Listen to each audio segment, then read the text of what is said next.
would you like a brand new home by 2027? You and VMBS can make it happen with iSave. Every $25,000 you save with iSave earns an entry to win cash or a new home of your own, all while seeing your balance grow and grow. The more you save, the more entries you get, and every entry has a chance to win a brand new home of your own. Keep saving monthly. Every deposit brings you closer to the grand prize home. VM iSave is the key to winning.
How would you like a brand new home by 2027? You and VMBS can make it happen with iSave. Every $25,000 you save with iSave earns an entry to win cash or a new home of your own, all while seeing your balance grow and grow. The more you save, the more entries you get, and every entry has a chance to win a brand new home of your own. Keep saving monthly. Every deposit brings you closer to the grand prize home. VM iSave is the key to winning.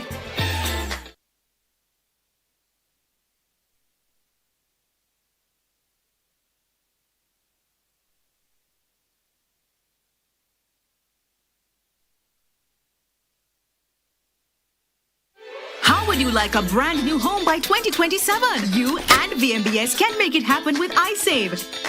Every $25,000 you save with iSave earns an entry to win cash or a new home of your own, all while seeing your balance grow and grow. The more you save, the more entries you get, and every entry has a chance to win a brand new home of your own. Keep saving monthly. Every deposit brings you closer to the grand prize home. VM iSave is the key to winning.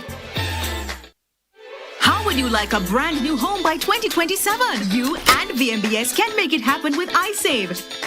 Every $25,000 you save with iSave earns an entry to win cash or a new home of your own, all while seeing your balance grow and grow. The more you save, the more entries you get, and every entry has a chance to win a brand new home of your own. Keep saving monthly. Every deposit brings you closer to the grand prize home. VM iSave is the key to winning. How would you like a brand new home by 2027? You and VMBS can make it happen with iSave. Every $25,000 you save with iSave earns an entry to win cash or a new home of your own, all while seeing your balance grow and grow. The more you save, the more entries you get, and every entry has a chance to win a brand new home of your own. Keep saving monthly. Every deposit brings you closer to the grand prize home. VM iSave is the key to winning. How would you like a brand new home by 2027? You and VMBS can make it happen with iSave. Every $25,000 you save with iSave earns an entry to win cash or a new home of your own, all while seeing your balance grow and grow. The more you save, the more entries you get, and every entry has a chance to win a brand new home of your own. Keep saving monthly. Every deposit brings you closer to the grand prize home. VM iSave is the key to winning. How would you like a brand new home by 2027? You and VMBS can make it happen with iSave. Every $25,000 you save with iSave earns an entry to win cash or a new home of your own, all while seeing your balance grow and grow. The more you save, the more entries you get, and every entry has a chance to win a brand new home of your own. Keep saving monthly. Every deposit brings you closer to the grand prize home. VM iSave is the key to winning. How would you like a brand new home by 2027? You and VMBS can make it happen with iSave. Every $25,000 you save with iSave earns an entry to win cash or a new home of your own, all while seeing your balance grow and grow. The more you save, the more entries you get, and every entry has a chance to win a brand new home of your own. Keep saving monthly. Every deposit brings you closer to the grand prize home. VM iSave is the key to winning.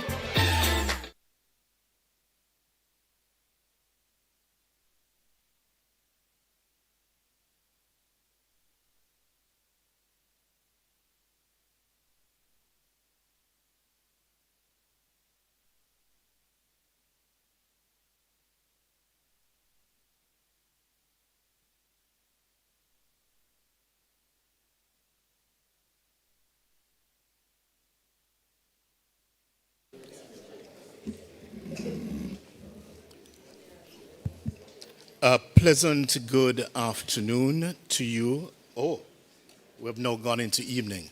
Pleasant good evening to you, ladies and gentlemen. Before we get into the formalities, I just have two bits of housekeeping to share with you. The exits to the building are exactly where you came through, that door on that side, and the washrooms are to my left, your right. Thank you so very much. The post-Melissa climate, why the conversation must change. A powerful tropical category 5, some say 5+, some say 6, made landfall in Jamaica with winds of up to 185 miles per hour. This tropical cyclone became the 3rd most intense hurricane on record, as well as the most intense at landfall in the Atlantic basin.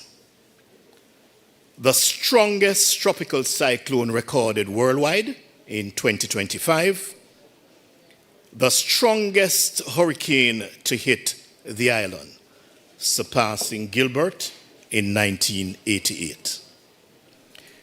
Our National Emergency Operations Center at this time is indicating that they have confirmed 45 persons dead, another 13 missing, 626,352 persons displaced. Households, 90,000 households displaced. Buildings damaged, 215,000. We would have all heard the news by now.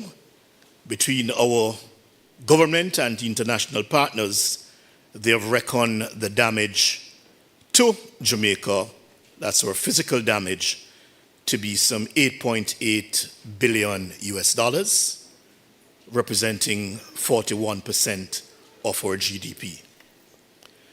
Ladies and gentlemen, where did we go wrong? Why did this happen to us? Registrar, forgive me, and especially when God is a Jamaican. How did it happen? Your Excellency, the Most Honorable Professor Sir Kenneth Hall, Professor Denzel Williams, PVC, and Principal of UWI Mona, Mr. Courtney Campbell, Group President and CEO of the VM Group.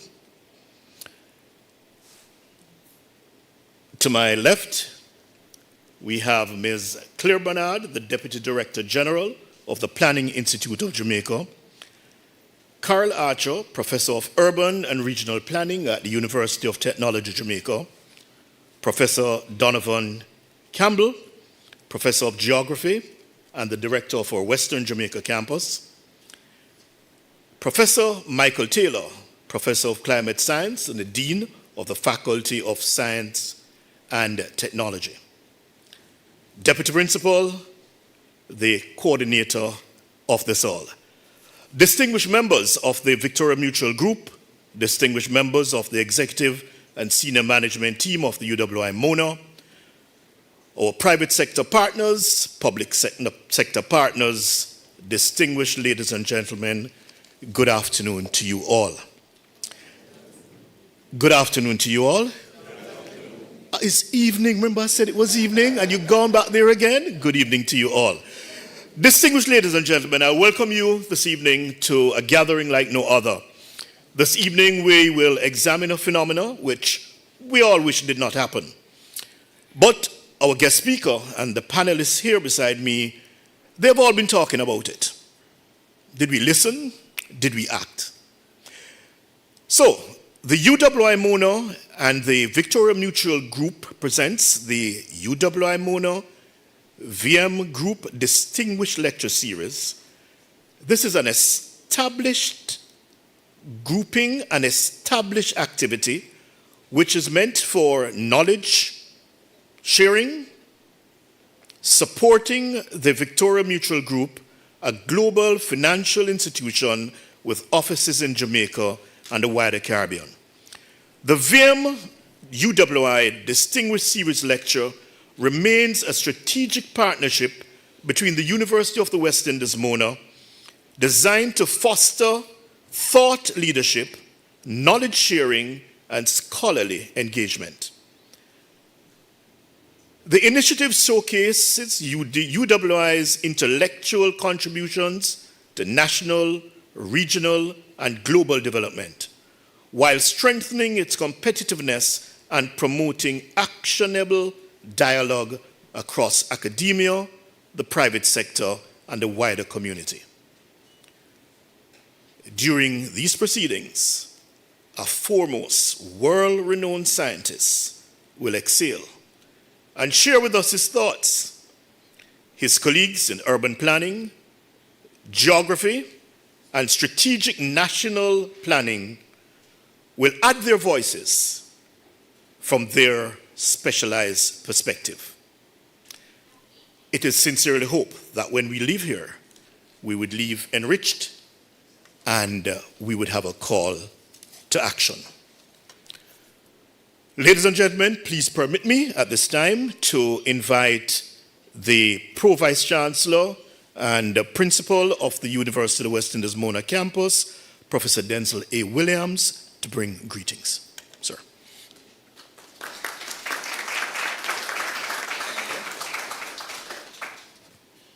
Thank you very much, our very distinguished Master of Ceremonies, Major Clive Davis.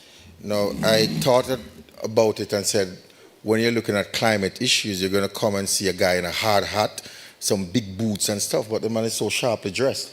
I thought I was somewhere else. Well, I found out that I'm actually at the distinguished lecture this evening to talk about climate.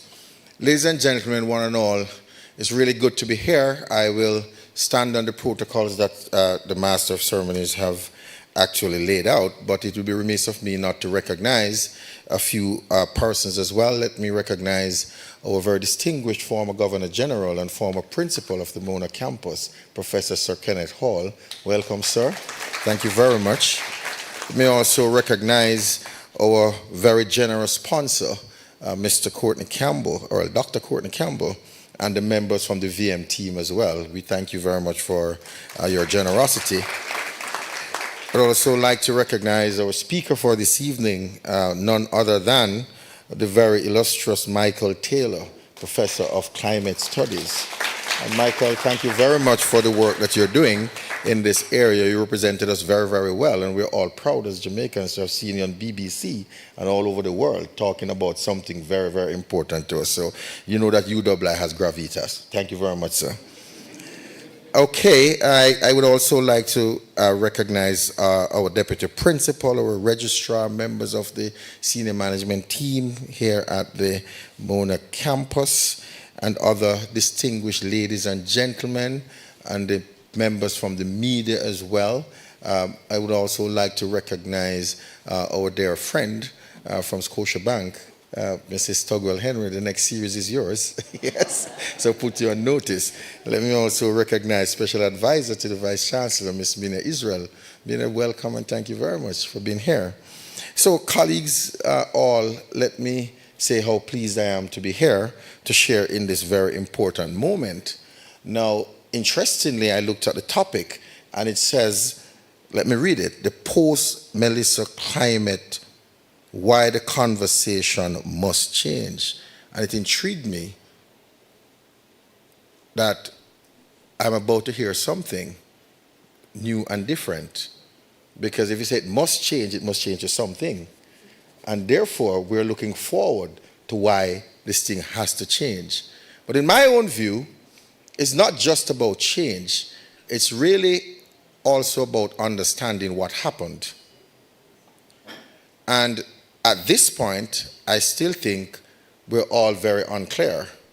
Those of you who have had a chance to look at the landscape of Jamaica and to go into the belly of what has happened to the southwest part of Jamaica, I think, Professor Hall, we're still unclear about exactly what really happened.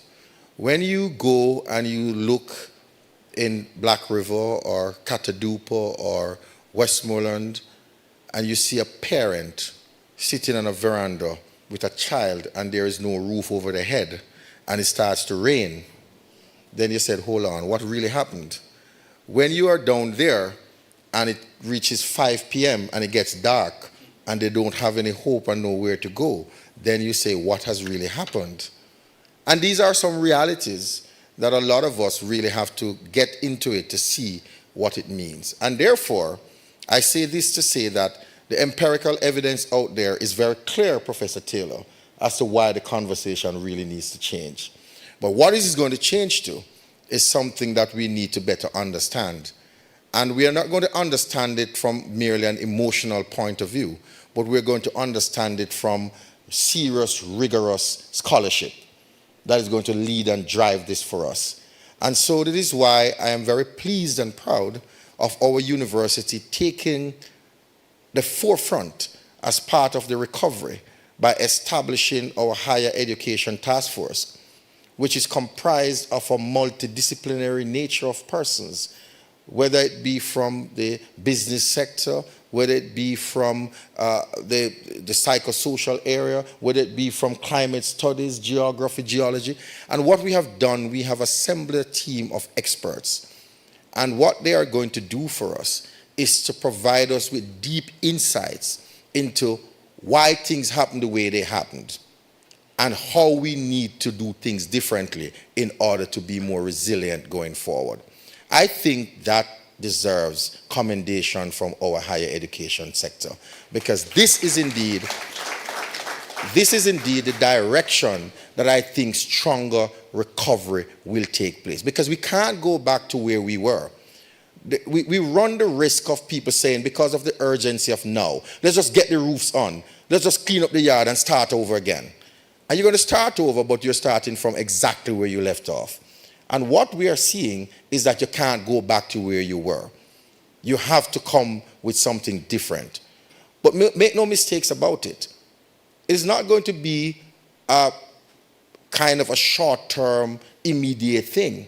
Because when you look at all that has happened, for a country to lose 41% of its GDP, that is not something you scoff at. It is real, and the bankers are here and they will tell you they're feeling it now. And it don't come yet. Wait until December, when you can't pay the credit card and delinquency ratio has gone high and all these things are happening. You better recalibrate. So it is real, it's going to take time, and all of us will have to be a part of the solution. So today's lecture, I think, will give us food for thought. It will give us some important ideas as to how we're going to recalibrate and recover stronger. And I'm sure that you would all agree that we have no better person than Michael Taylor to give us that insight, and a very distinguished panel of persons who will also provide immediate response to the discussion after Michael Taylor. So ladies and gentlemen, we're in for a treat this evening. Again, I'm very proud and pleased to have been associated with the VM Group, and thank you very much for the generosity for us to have this evening. Thank you.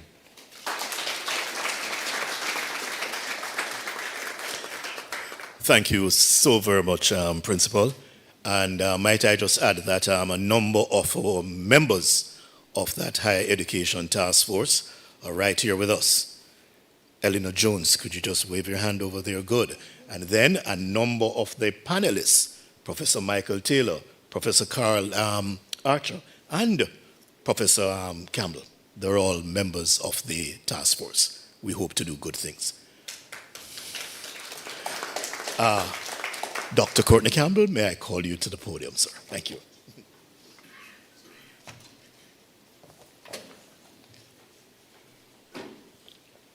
Thank you very much, Major Davis. Good evening, everyone.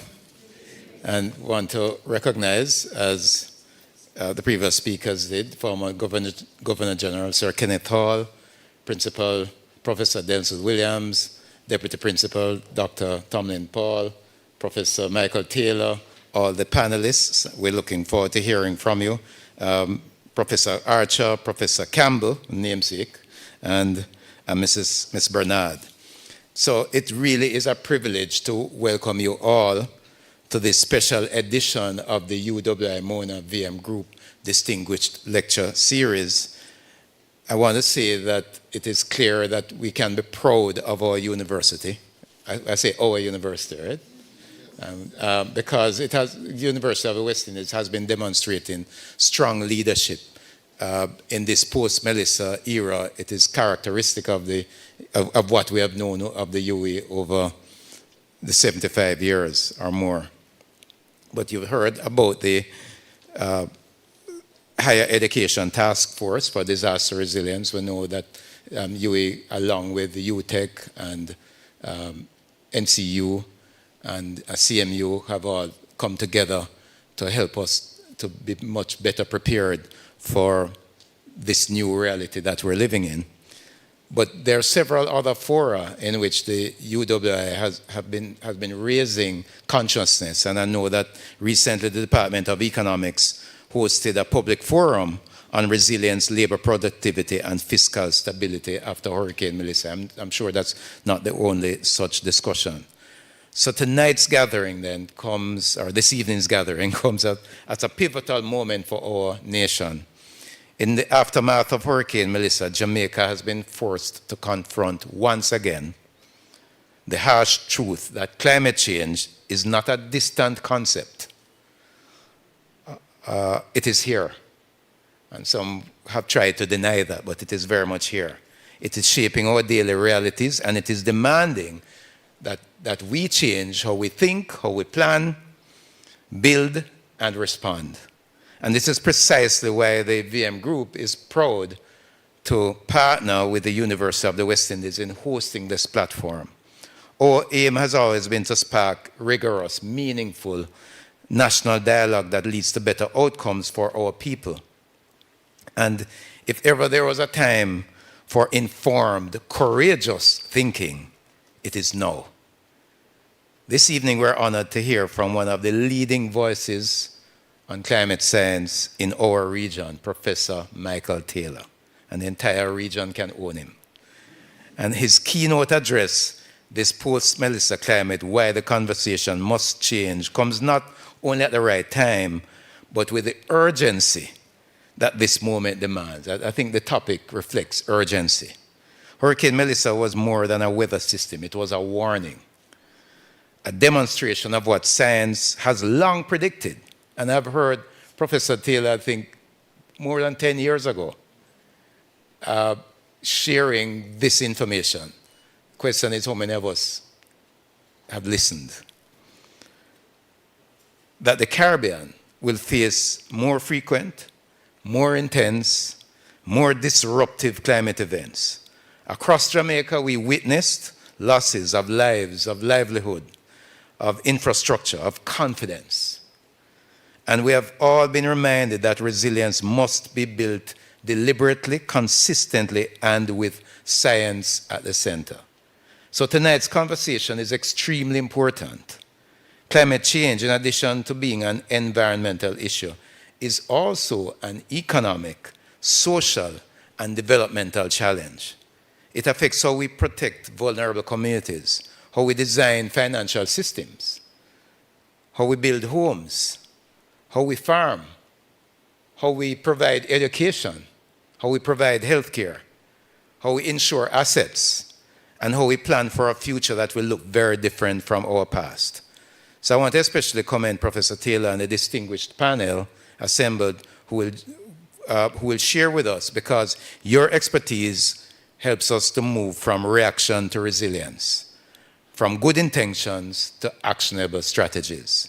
At the VM Group, we believe strongly that collaboration across academia, industry, government, and civil society is the only way we will navigate this climate-altered reality.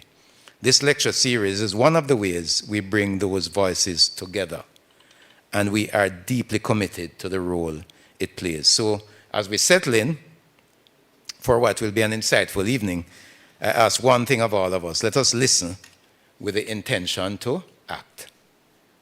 Let us leave here ready to contribute, each in our own sphere, to building a Jamaica that is more resilient, more adaptive, and more prepared than the one Hurricane Melissa found on the 28th of October.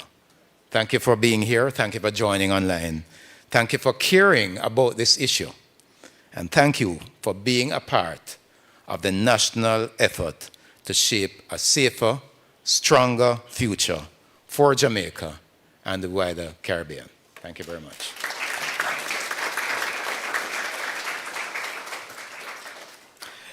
Thank you so very much, sir. Ladies and gentlemen, there is, no doubt in my mind that based on the scope and the activities of the VM Group, they're in banking, insurance, mortgage for housing, investments. They focus on people. It is no doubt that they would want to be a part of this process, and we really are happy that they're with us. And of course, we extend our arm to all who may be within the hearing of my voice. Madam Audrey? Yes, that we're open. We're open for business. We would like for you to partner with us as we move the needle forward. Ladies and gentlemen,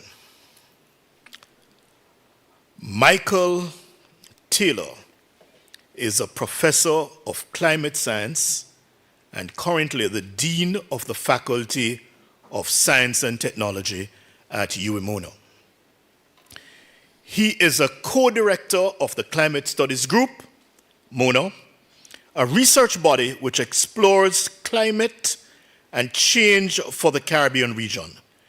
The team, which some of them are present here today, and I thank you for giving your support, they have done some outstanding work in that area, and they continue to contribute to the success of this matter, both regionally and internationally.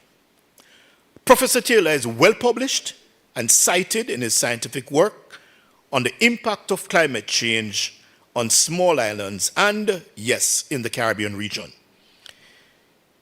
He is the coordinating lead author for the special report on 1.5 degrees of the Intergovernmental Panel on Climate Change.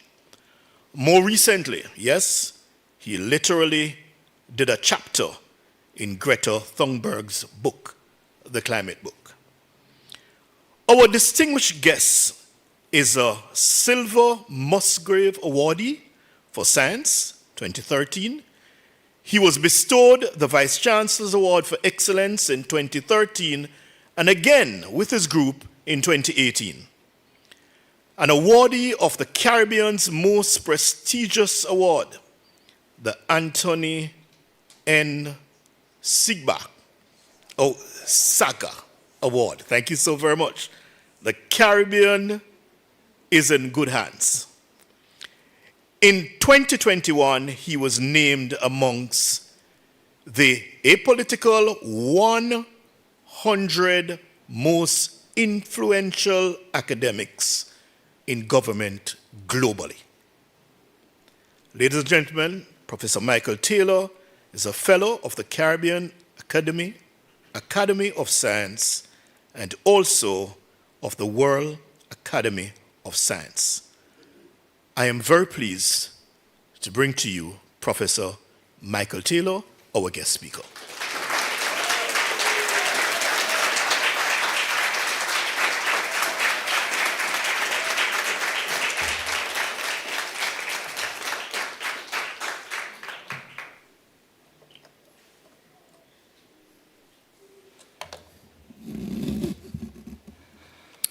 Ladies and gentlemen, good evening. You know, as I sat there, I said, when you speak after a major, a professor, and a doctor, and you speak in an academic institution, you realize that in their remarks, everything that you're going to say has been said. But I hope you will bear with me this evening. Let me begin with adopting all the protocols and sincerely thanking those who thought me worthy enough to deliver this lecture. Principal, Deputy Principal, and Mr. Campbell, all the others from the UWI and the VM families, all who somehow felt I was capable of reflecting and drawing meaning on the passage of Hurricane Melissa. I'm deeply humbled by the invitation, very grateful, and I'm going to try my best. At the same time, I want to confess that this cloak of responsibility wears heavily on me. The sobering truth is that even if for some of us in the East, the storm feels as though it has passed, for several of our Western Jamaica brothers and sisters, our fellow countrymen and countrywomen, the storm continues through damaged homes, destroyed livelihoods, disrupted schooling, deep despair, and daily uncertainty. It must be then that UWI and VM to stage this lecture on this theme at this time when we are all still treading in the turbulent wake of Melissa's passing. The intention is for tonight to be more than an academic exercise. Tonight must be about standing in solidarity with all who have been impacted by the event. In that vein, I've decided to approach this evening's lecture in the following way. There are many post-Melissa conversations taking place right now, largely centered on how we can achieve resilience going forward. Lots of commentary circulating, lots of ideas contending, lots of solutions competing. One useful thing then that this lecture can offer is a simple way for the average person, that's me and you.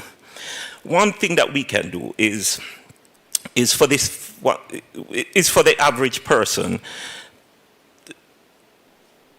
to sort through the many conversations, is for this lecture to offer the average person a way to sort through the many conversations that are taking place. Sort through for applicability, for relevance, and most important, to determine what is missing. What's not being said? What needs to be on the table now? What have we not heard? To try to do this, I want to make the case that there is a shared context within which, sorry, let me just make sure I can work this. I want to make sure that there's a shared context within which the many post-Melissa conversations happening now can, and I would go further to say must be located. I want to identify that context, and I want to use it to streamline the many ideas that are contending into a few necessary conversation pathways. I think we must be going down these conversation pathways. And then, of course, if I can do that, I'm going to leave it up to you to judge which conversation pathways really need to be pursued now, and which one should not be trafficked, and which one really needs more traffic. I believe going this route offers a way for the academic community, in partnership with a socially conscious private sector institution. That's the way they can use this lecture of this nature at this moment to make a meaningful contribution. So I talk about a shared context. What is this shared context? This is where I'm going to confess that the lens through which I'm speaking to you tonight is that I am a climate scientist. Oh no, I saw that face over there. He's going to talk science. But stay with me. Tonight I'm going to suggest that climate science, and specifically the climate science relevant to small island developing states, has to be the shared context for our post-Melissa conversation on resilience building. To show that, as part of this lecture, I'm going to try to answer this one question. To what extent does Hurricane Melissa fit in with what climate science has been telling us as SIDS for so long? Let me put it another way. What I'm really going to try to say is that if there is in fact a fit between Melissa and climate science of SIDS, then you see all those build back better conversations taking place, they have to bear climate science context in mind. Why not?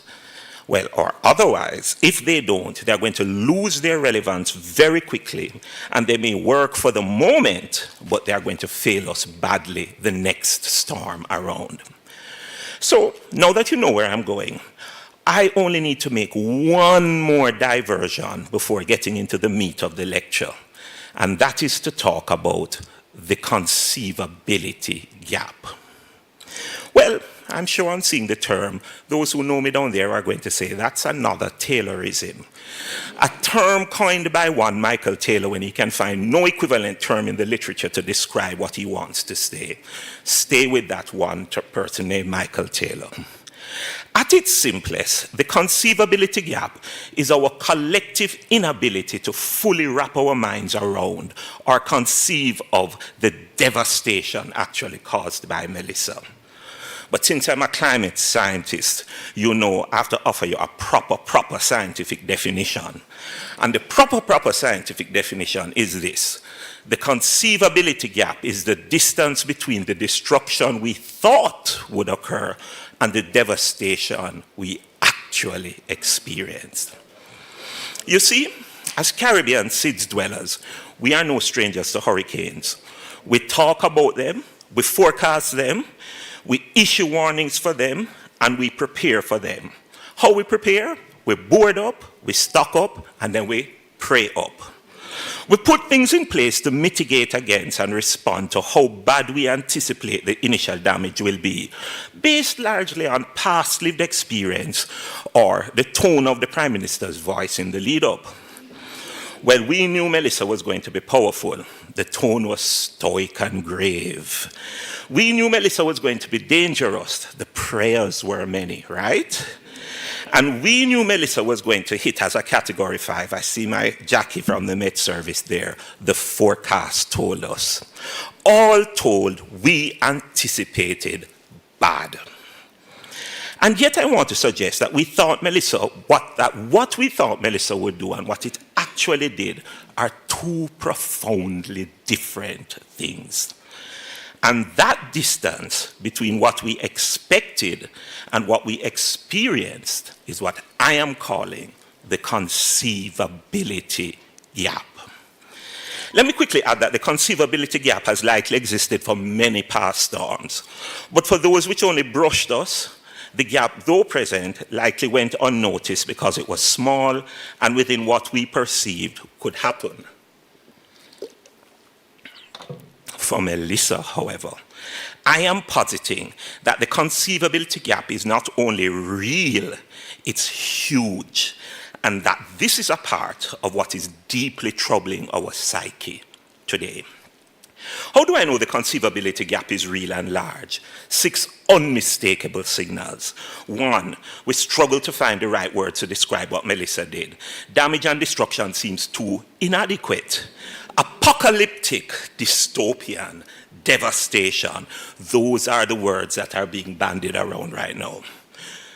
2, the harrowing tales and images of Melissa's aftermath are deeply disturbing, especially as they cut across societal classes and include those we thought surely should have fared better, much better.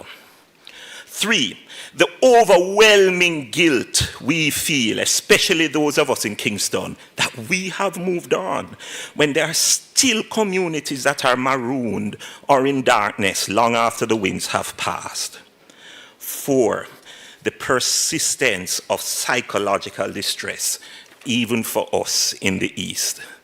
5, the evolution of the official vocabulary. Have you noticed that the technocrats have shifted the narrative from post-Melissa damage to Melissa as a national setback? And 6, the conspiracy theories. Melissa was manufactured is what you say when the lived reality exceeds what you think is physically possible. But why is the conceivability gap an important framing for this lecture? Because if we can ascertain why Melissa's impact so wildly exceeded what we had conceived, then it provides the insight into what the streamlined resilience conversation pathways should look like. That leads me to the central claim of this evening's lecture. I am suggesting that Melissa's large conceivability gap was not accidental, nor did it emerge randomly, nor was it just the product of sheer bad luck. Rather, it is a direct result of deep gaps between what climate science has been saying for years and how fully we have allowed those climate realities to shape our quest to be the place of choice to live, work, raise families, and do business. That is why the climate science context is important. Here then is the outline for the remainder of my lecture, and don't worry, Major, it won't be too long. It's a simple one. Firstly, I want to outline 4 truths from SIDS climate science. Nothing new. The people I see in this room, you know it all already. But I will also show how Melissa confirmed them. Secondly, I will point to 4 lessons about gaps in how we have organized society, notwithstanding that we know the science truths. These gaps help explain why the Melissa conceivability gap is so wide. In the lecture, I will show how Melissa has exposed those gaps. And then finally, I will use those 4 lessons to suggest 4 necessary resilience conversation pathways that we have to be following now as we attempt to build back better post-Melissa. You know, my alternative title for this talk, had my thoughts coalesced much earlier than they did, would have been the TLC we need after Melissa: truths, lessons, and conversations. But let us turn quickly to the first climate science truth, confirmed by Hurricane Melissa. Truth number 1. The first truth that climate science has been trying to communicate to SIDS is this: we are now living in a climate era where the unprecedented has become inescapable. For a long time, we have treated climate in this way. We think, we have treated the extraordinary event as rare. We speak of the once-in-a-lifetime flood or drought or hot summer. But climate science has really been trying to warn us that this no longer holds true.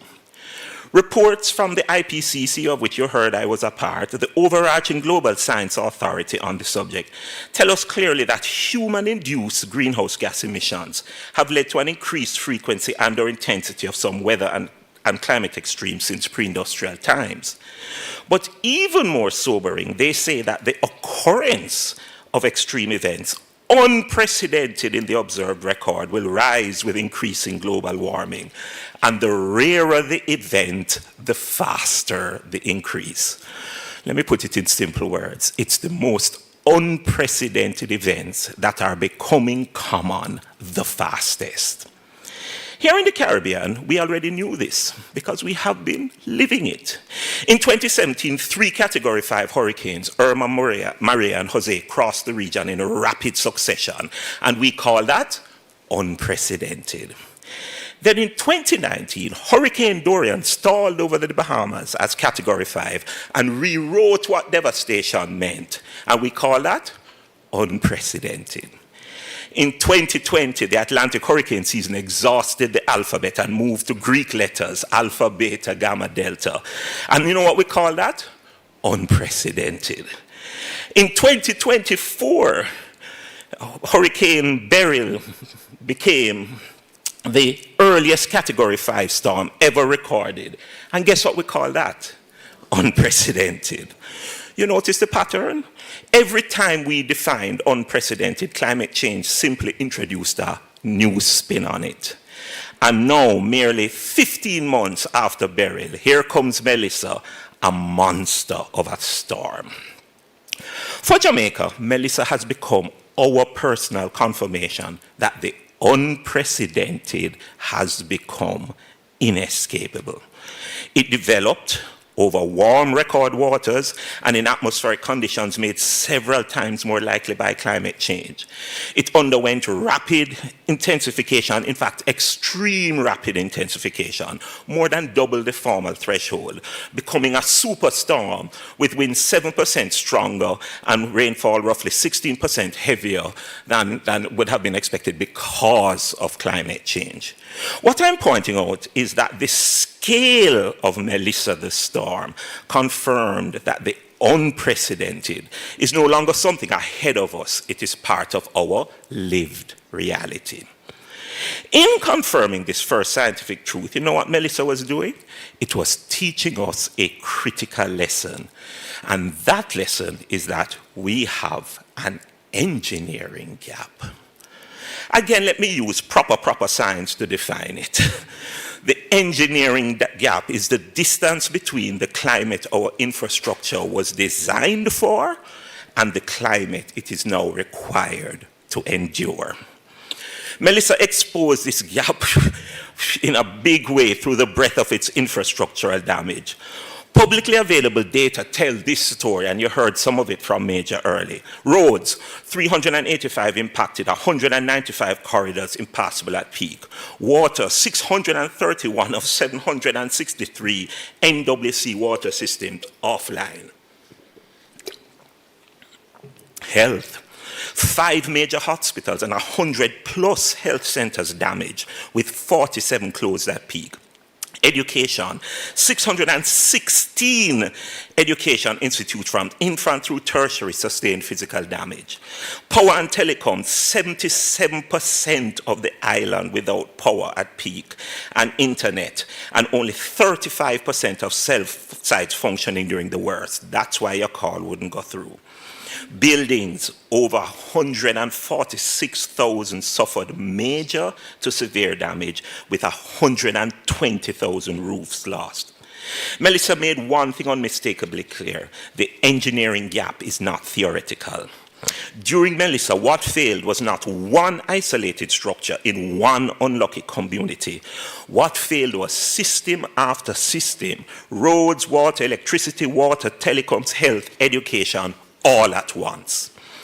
The system-wide engineering failure then temporarily disabled most all other operating systems of society. A big part then of the shock we are experiencing, what I have defined as the conceivability gap, is that we could never have conceived that we were so far behind the engineering curve. But Melissa revealed that we are living in an engineered Jamaica whose assumptions are anchored in a climate that is already behind us. We will no doubt debate the reasons for that after. That's why we have a wonderful panel. So we will debate that. But whether that is due to reluctance to retrofit, cost expediency, fading disaster memory, lack of accessible public guidance, or unwillingness to grasp what climate change now really means, whatever the reason, Melissa's lesson is clear. We have this engineering gap and we can no longer ignore it. So what does this mean for the post-Melissa resilience conversation, which is what I'm suggesting I'm talking about? It means that one essential conversation pathway must be the standards pathway. If the climate is changing faster than our building assumptions, then our standards also have to evolve faster than our infrastructural vulnerabilities. Yes, our honorable minister is correct that the enforcement of the Building Act is critical, but Melissa is asking a way deeper question. Has the climate already outpaced some of the assumptions embedded in the Act? Here, for example, are 5 questions we may want to ask if we haven't heard them yet in the standards discussion. 1, in rapidly rebuilding now, what climate standards are being used? Yesterday's, well, the Building Act was passed in 2018. Today's, what Melissa has delivered, or tomorrow's, what climate science is projecting. 2, are climate scientists embedded in the standards conversation? And will, you know, I haven't yet been invited to the, to the discussion, but there may be others. And will research capacity be strengthened so standards can evolve as the climate evolves? That's my shameless plug for underfunded science and research. 3, do ordinary citizens have clear, simplified, climate-rated rebuilding guidance? They are rebuilding now. 4, are we revisiting, for strengthening, the monitoring and enforcement of standards frameworks? Those parish councils working well? 5, should all large public and private infrastructure projects be required to openly declare the climate standards to which they are or were built? And should we as citizens demand it? Let me summarize. The first SIDS climate science truth, as confirmed by the scale of Melissa, is that the unprecedented has become inescapable. In confirming this, Melissa exposed our engineering gap, a major contributor to the conceivability gap. If we accept that truth, then one of the essential post-Melissa conversations pathways must be about standards. Standards that match the climate of the present while anticipating the climate of the future. The first lesson. 2, let's talk about the second truth. The second truth that SIDS climate science has been trying to communicate is this. We are now living in a climate era where the once untouched are becoming imperiled. Let me quickly explain. For a long time, we have thought about climate change mainly in the language of weather exposure. This means we have conditioned ourselves to believe that climate only affects those who are directly exposed to the elements. So when we speak about those climate impacts, we name weather-sensitive sectors like agriculture, water, and even tourism. And when we speak about who is most vulnerable, we call the usual names: farmers, fishers, hillside dwellers, informal settlers with inadequate housing and water access. Closely connected to this is that when we think about climate loss, we gravitate to weather losses we can convert into dollars. Things like broken infrastructure, disrupted production, reduced earnings, lost crops, closed hotels. And then we build our climate strategies to largely address those monetary losses. But science has been warning us for some time that that is a dangerously incomplete way to think about climate vulnerability. As far back as 2012, the State of the Jamaica Climate, produced by this university, warned that because climate sensitivity pervades Jamaican existence, everyone and everything is affected by climate variability. The IPCC has gone a little further, stating that non-economic losses to health, culture, biodiversity, heritage, identity, community cohesion, and psychological well-being are growing rapidly and must be taken seriously. In other words, climate change is not only impacting what is obviously weather sensitive and what we can easily price. It is now also actively eroding things we never remotely associated with climate change. The previously untouched are becoming imperiled. Melissa has become our personal confirmation of this. How? Through the scope of social and environmental loss it inflicted. The magnitude of Melissa's devastation is not only to be measured in buildings and roads, it's also in the ecosystem function loss across entire landscapes. That's the green of Jamaica before and after Melissa. But also, add to that the concerning extent of education loss, the future cultural memory loss embedded in the historic towns and heritage spaces that can never be visited again, the peace of mind loss, seen now when even a little breeze blows, you get nervous. And the other quieter human losses, like those arising from cancelled sporting events and leagues, out of work artists, and shuttered community bars. All of those speak to society interrupting. Melissa confirmed that climate loss today is not only structural, it's ecological, educational, cultural, psychological, and communal, all at the same time. In doing so, Melissa taught us a second critical lesson. We not only have an engineering gap, we have a protection gap. Well, you know the drill. I'm going to put on my scientific cap and give you the proper scientific definition. And the proper scientific definition says, the protection gap is the distance between those we are presently designing climate protection for and those the new climate is now demanding also must be protected. This gap exists because our protection systems have been built around a narrow and outdated idea of who and what is vulnerable to climate, leaving many unprotected. Unfortunately, Melissa found this gap, stepped into it with devastating efficiency. For example, Melissa has now revealed it's not just informal settlers that need protection, it's also middle-income and formally planned gated communities that were also destroyed. It's not just daily wage earners who need protection, but also professionals and salaried workers whose incomes disappeared with their workplaces. It's not just farmers and fishermen who need protection, but school children whose education has become a huge calamity. It's not just meteorologists who are under stress during a storm. It's the mental health of our security, utility, and other first responders. It's equally small businesses in devastated towns that need protection, as it is larger suppliers in less impacted cities like Kingston with nowhere to move their goods to now. It's not just coastlines and hillsides that need protection, but fragile ecosystems already under threat from big development. It's not just smart hospitals that we need to ensure the continuity of health, but it's also psychological protection for medical workers who endure enormous pressure during disasters. And it's not just major economic assets that need protecting, but also heritage spaces, cultural institutions, and places of memory that anchor who we are.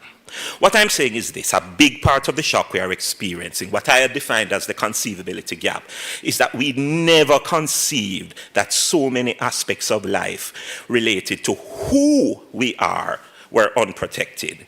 We have too long underestimated who and what in this new climate era are at risk, and we have failed to protect them. If this is true, then the post-Melissa resilience conversation cannot only be about standards, it also has to be about a second pathway: safeguards. This concerns how we protect not just buildings, but people and the environment in the face of escalating climate change. We can debate later, and I'm sure we will, how to best implement safeguards in just and equitable ways. But for now, the central point is that our mental map of vulnerability is outdated, and Jamaica is still operating with protection assumptions anchored in a climate that is already behind us. We must discuss safeguards. Here then are some questions to ask as we enter the safeguards conversation pathway. Are we still designing protection only for the poorest? Yes, they need it. Or are we also shielding the newly exposed middle? Has our focus remained too heavily on post-disaster relief, with too little attention paid to embedding buffers, especially for social and environmental systems, before the shock? Are we measuring recovery only in buildings repaired, or also in livelihoods protected, income stabilized, and biodiversity restored? Will we see greater investment in mental health systems as core climate infrastructure? And are we treating loss of community life as an unfortunate side effect, or as a central climate risk demanding planned protection? Let me summarize. The second SIDS climate science truth, as confirmed by the scope of Melissa's impacts, is that the untouched have become imperiled. In confirming this, Melissa has exposed our protection gap, a major contributor to the conceivability gap. And if we accept that truth, then a second essential post-Melissa conversation pathway has to be about safeguards, societal and environmental protection that can match and resist the climate erosion of the present era. Before you fall asleep, the third truth. The third truth that SIDS climate science has been trying to communicate is this: we are now living in a climate era that makes achieving the utopian more and more improbable. By utopian, I mean our aspiration to achieve developed country status by 2030, underpinned by the Sustainable Development Goals.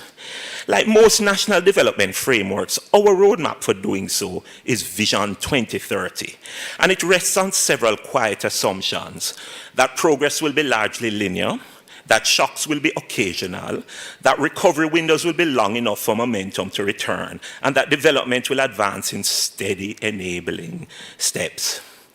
But climate science has long been telling us something else. In this climate era, those assumptions no longer hold, and near-term visions of utopia for SIDS will be delayed. The IPCC special report on 1.5 puts it starkly.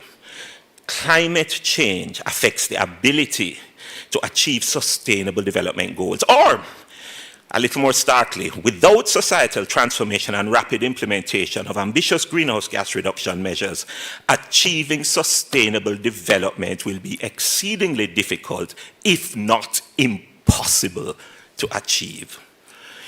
Here in Jamaica, we don't only know this theory. Our development history tells the same story, and I know I'm treading on waters. I'm a scientist, and I have a principle. Anyway,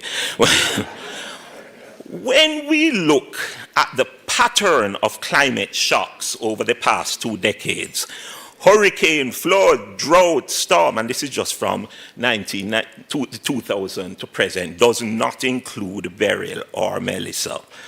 So when we look at it, hurricane, then flood, then drought, storms, extreme heat, what we see is not isolated disruptions, but recurrent developmental setbacks because we don't have time to recover in between.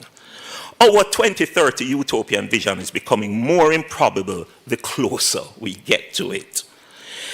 I use the Prime Minister's figures of November 5, which were a little earlier, but he estimated the damage. So Melissa confirmed this in the most sobering way possible, really through the sheer size of the economic setback it has imposed on our country. So using the Prime Minister's figures of November 5, he estimated the damages then from Hurricane Melissa as US $6 to $7 billion, we hear it's more, and 28 to 32% of GDP. No matter how you wrap your mind around it, even as a scientist, losing nearly a third of national output in a single event is what I would call macroeconomic rupture. I know that's not a proper economics term. And part of that loss may be because the region was hit badly by Beryl and then in 13 months now by Melissa. Well, I think the PIOJ, Ms. Bernard, was adding another spin to the reality. They said recovery to pre-Melissa output levels may take between 3 and 5 years. Well, think about the upper limit. 5 years from now means 2030. And at 2030, we will get back to where we were in September 2025. Vision 2030? And that is assuming generously that no other climate shock intervenes between then. This is where I need to slip in that the next hurricane season is 8 months away. Melissa has therefore taught us a third lesson. And you know what I'm calling that lesson? We have a continuity gap. And here's my proper science definition. The continuity gap is the difference between the time our development systems need to absorb and move forward from the last shock and the time it takes for the next shock to arrive. This is where I want to segue just a bit to talk about this diagram. This diagram is from the JSRAT, Miss Bernard would know it, and I'm going to say a little bit about it very soon as I approach the wrapping up. Don't worry, Major. JSRAT is a novel tool that the government has invested in, built by Oxford and our team at university here, called the Jamaica Systemic Risk Assessment Tool. This diagram is taken from a little study we asked to be done just leading up to this lecture.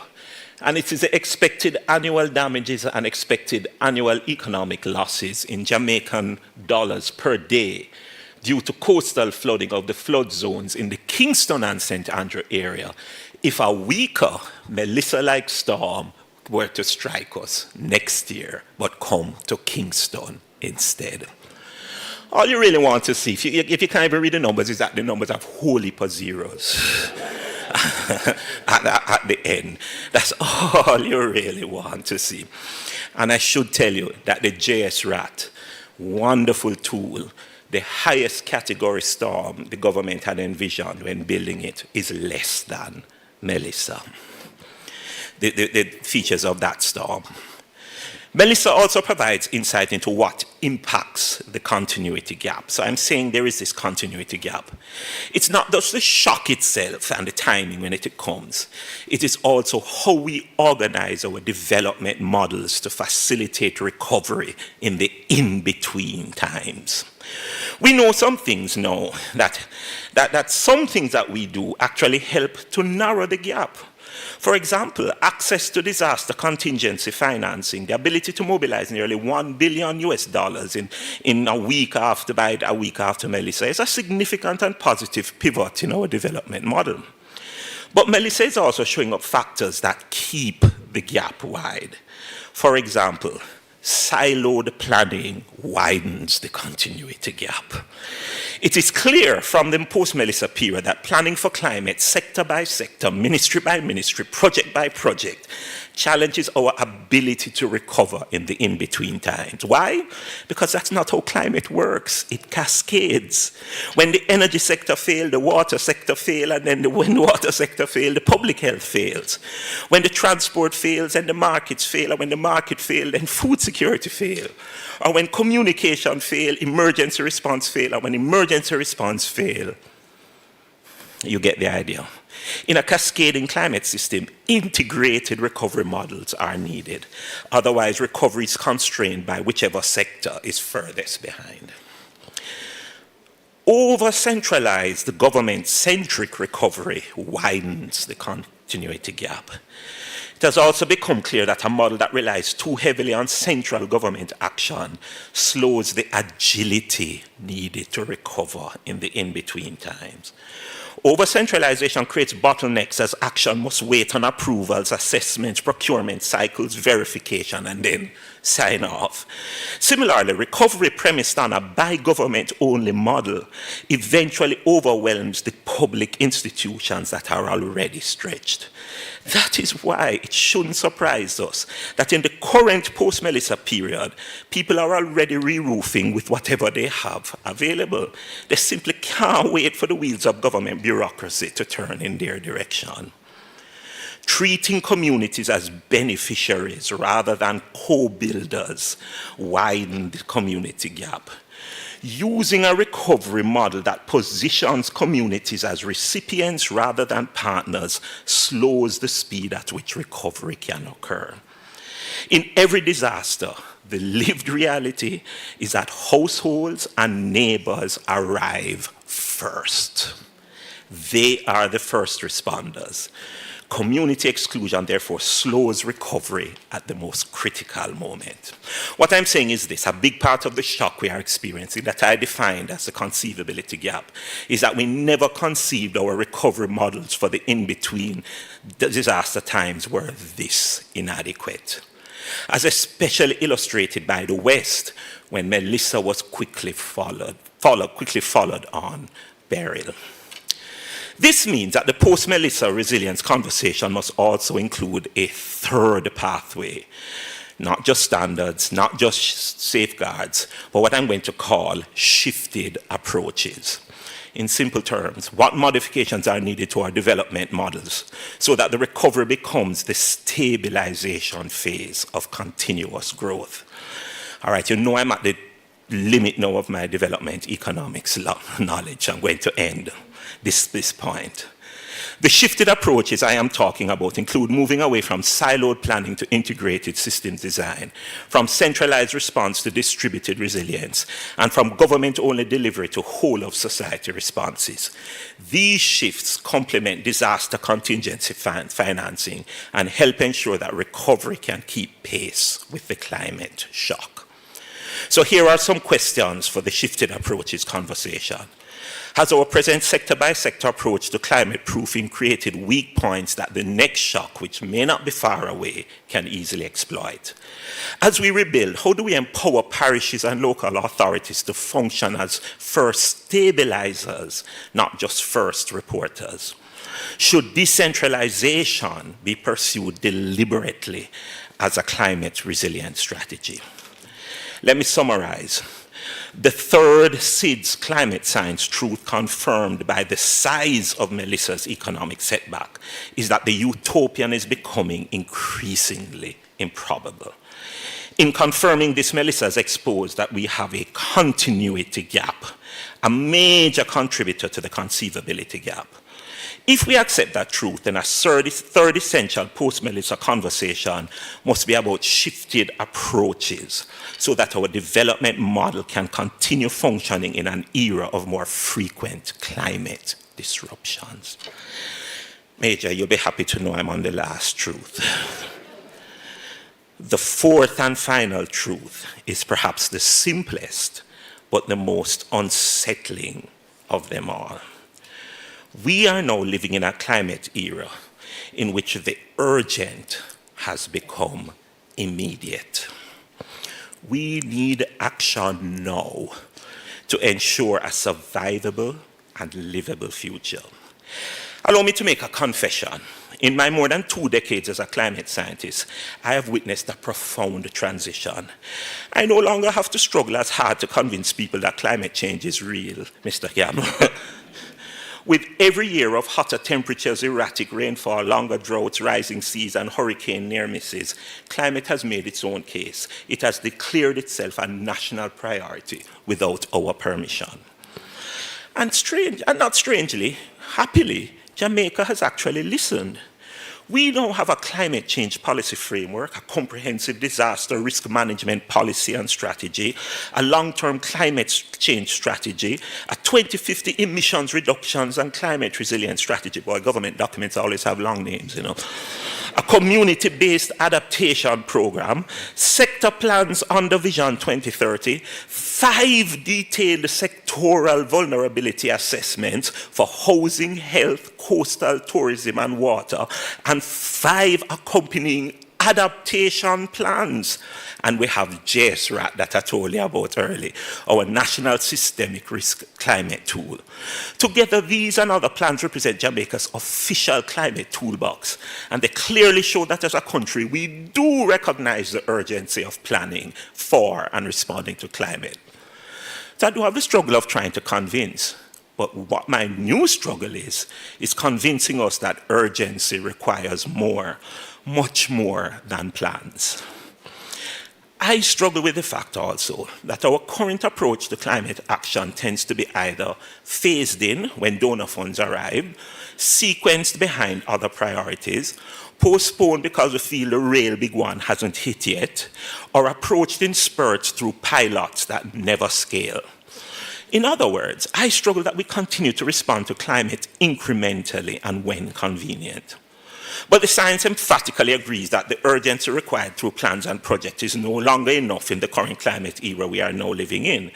The IPCC plainly states rapid and far-reaching transitions across all sectors and systems are necessary to secure a livable and securable future for all. Or in plain language, the climate crisis demands structural transformation and it demands it immediately. Melissa confirmed this fourth truth with ruthless clarity. It spotlighted what it means to have risks mapped, strategies written, and tools built, and yet still be overwhelmed when the storm arrives. None of the above restrained the devastation Melissa delivered. Consider this.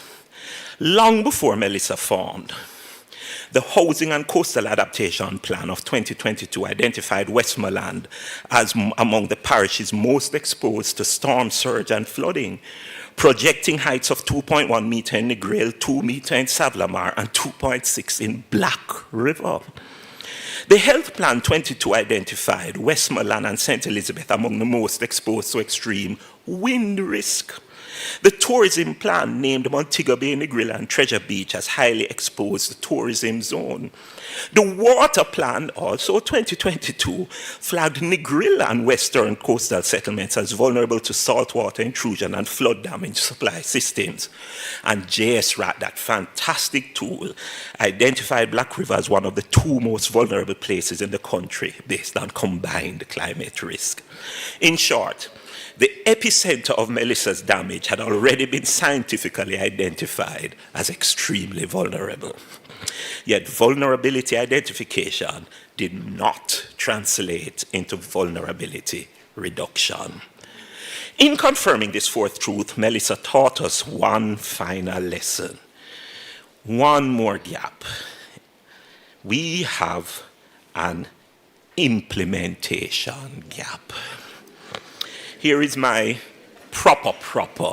my last one, science definition.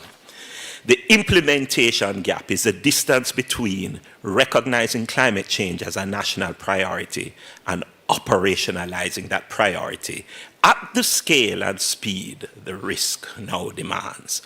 More simply, it's a distance between planning and doing. Now, dream with me for a moment. What if mangroves, reefs, and wetlands had been restored as storm surge buffers as our long-term strategy had called for? Would storm surge have penetrated as far inland?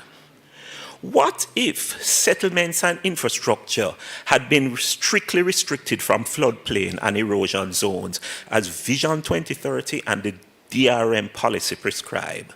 Would displacement now be as widespread?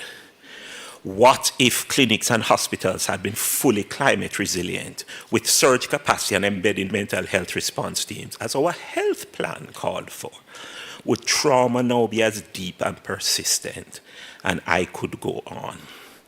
What I'm saying is this: a big part of the shock we are experiencing, the conceivability gap I call it, is that we cannot fully conceive how different things might have been if we had acted on what we already knew.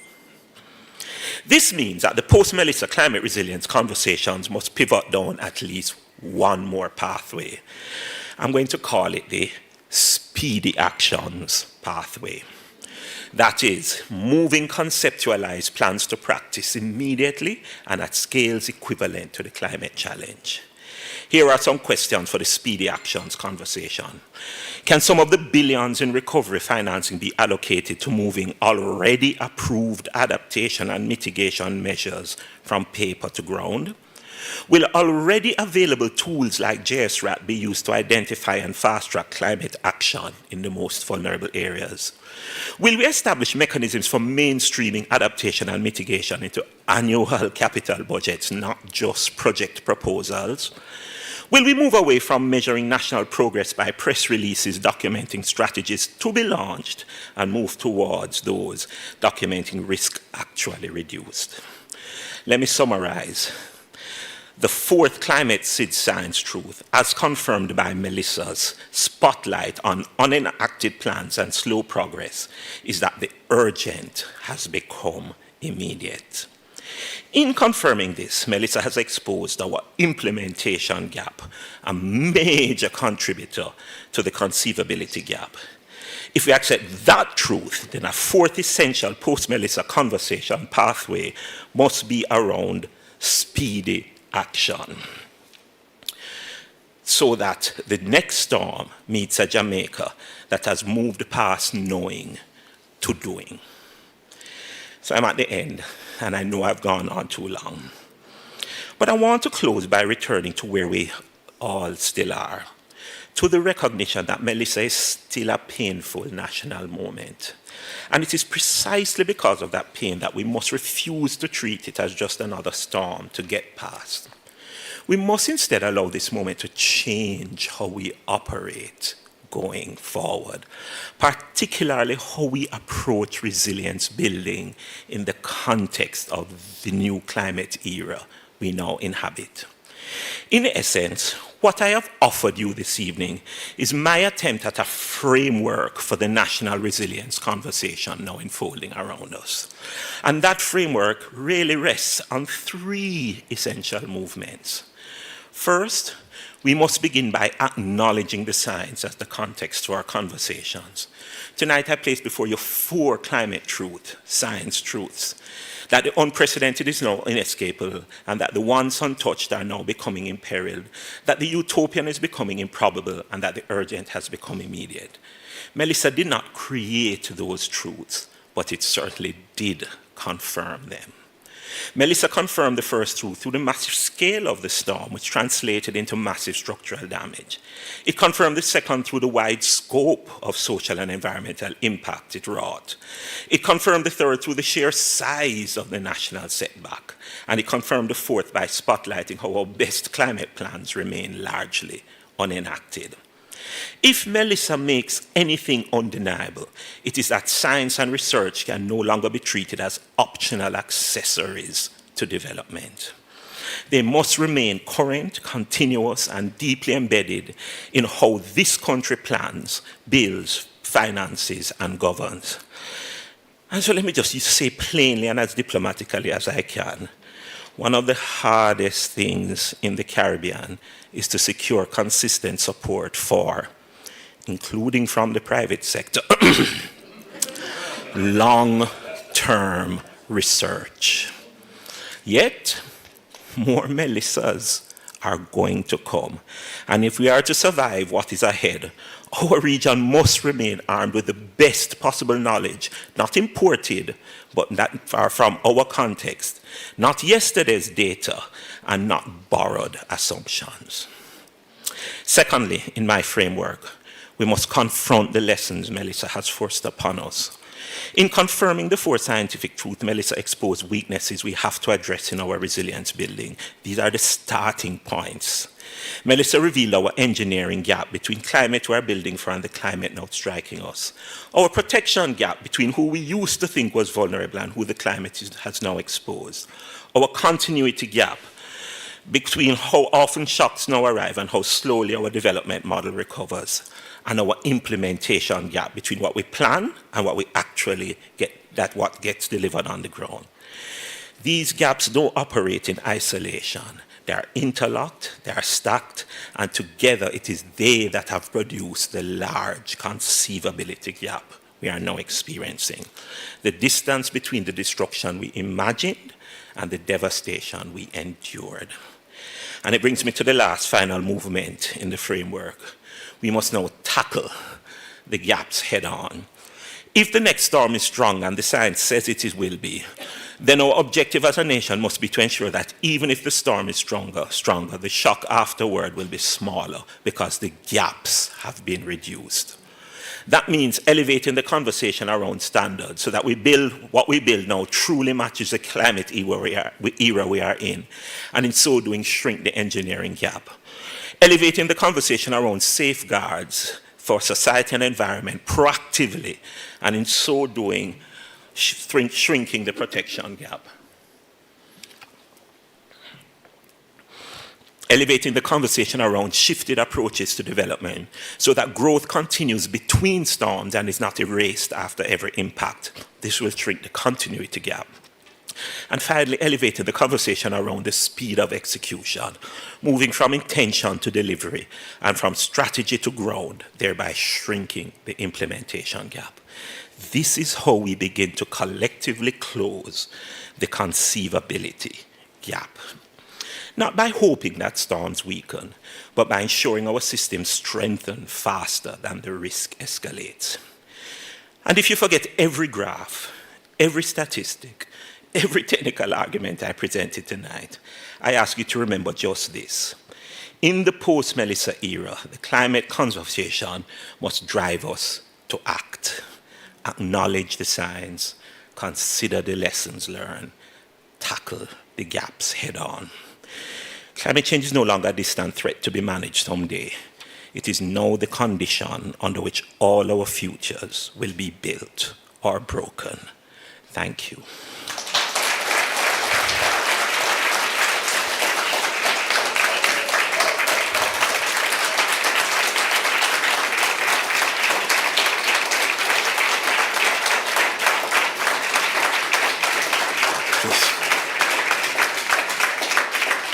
Thank you. I sit up here deliberately just for one last thing. The principal mentioned in his opening remarks the Higher Education Task Force.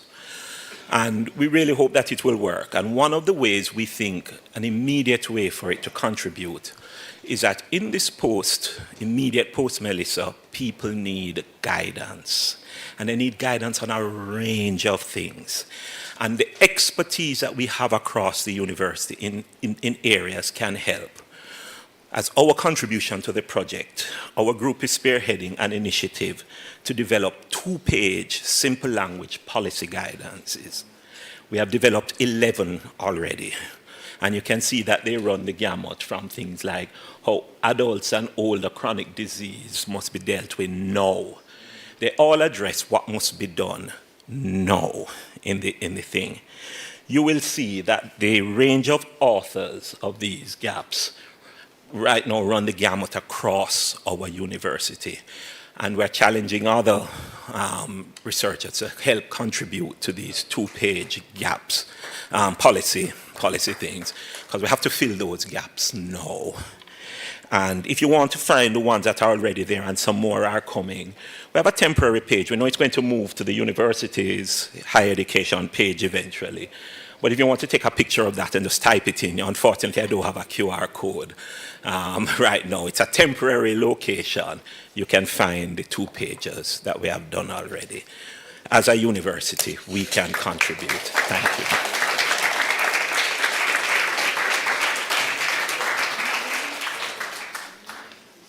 Ladies and gentlemen, as Professor Taylor takes his seat, could I ask his family to stand, please? Could I ask his family to stand? Yes, yes, give them a round of applause. Give them a round of applause. Thank you.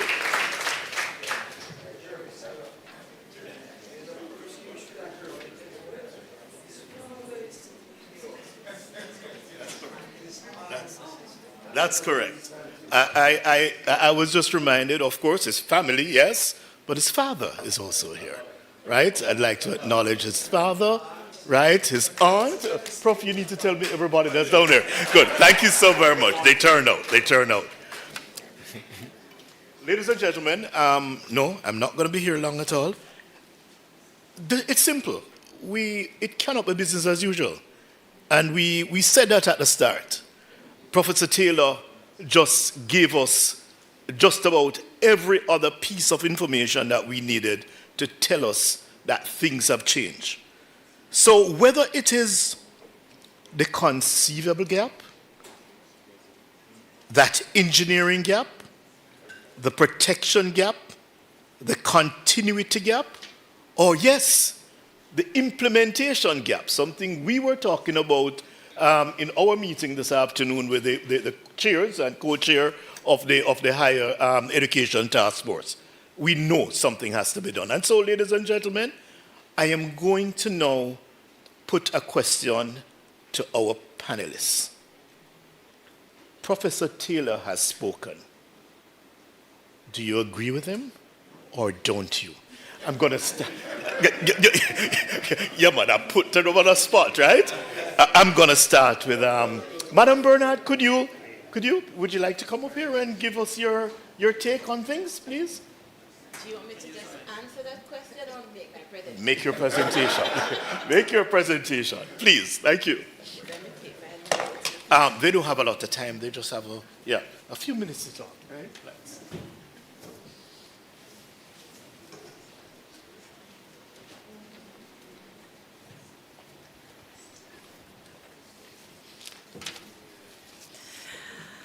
Okay, and so I am also going to accept the protocol as established and say thank you all for inviting the Planning Institute of Jamaica to be here. Prof. Taylor, I actually jotted down a few words that I said I wanted to congratulate you on the insightful presentation and the impassioned call to action. It was not a forceful call, a very subtle call, but impassioned. One of the things I also want to associate with you is to use the opportunity to express solidarity with everyone in Jamaica, but particularly the persons in the West. And I took note of the fact that although Melissa has created this conceivability gap that you spoke about. In a sense, it was not shocking or surprising to those of us who've been listening to you over the years, because you've been predicting the increasing frequency of more intense storms.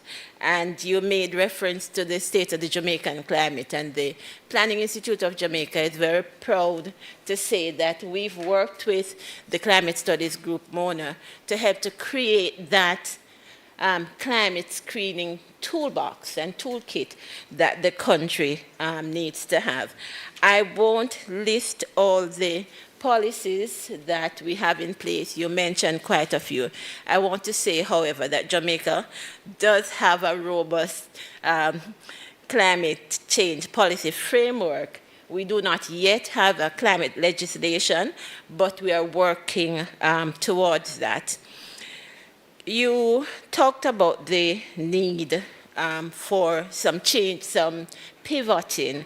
And I'm going to say that as much as we've been trying to increase the level of risk-informed planning, again, the state of the Jamaican climate, the selection criteria and all of that developed for putting capital projects through the public investment system, we realize that we do have some gaps. You talked about the engineering gap, for example. We're hoping that as we embrace more climate screening in the work we're doing through the use of tools like the systemic risk assessment tool, particularly identified right now for energy, water, and transport infrastructure. And with the work the group at MONA is doing, that we'll be able to move that into other areas in short order, that we'll be able to bridge some of those engineering gaps that you're talking about. Obviously, it's not going to be in the near future because yes, the standards will have to be developed, and there also will have to be the commitment to invest the resources that we need to strengthen the infrastructure the way we want to. You talked about the setback, the economic setback, and the institution that I'm representing today. Yes, we pay a lot of attention to that, but we have recognized that unless you plan with people at the center of planning, the development goals that you want to achieve will not be achieved. We realize that as inconceivable as the impact of Melissa was, it has really resulted in the reversal of important economic and social development gains that the country has made. You talked about the situation with housing. The housing quality index, for example, is now shattered when we go to do assessment in living conditions.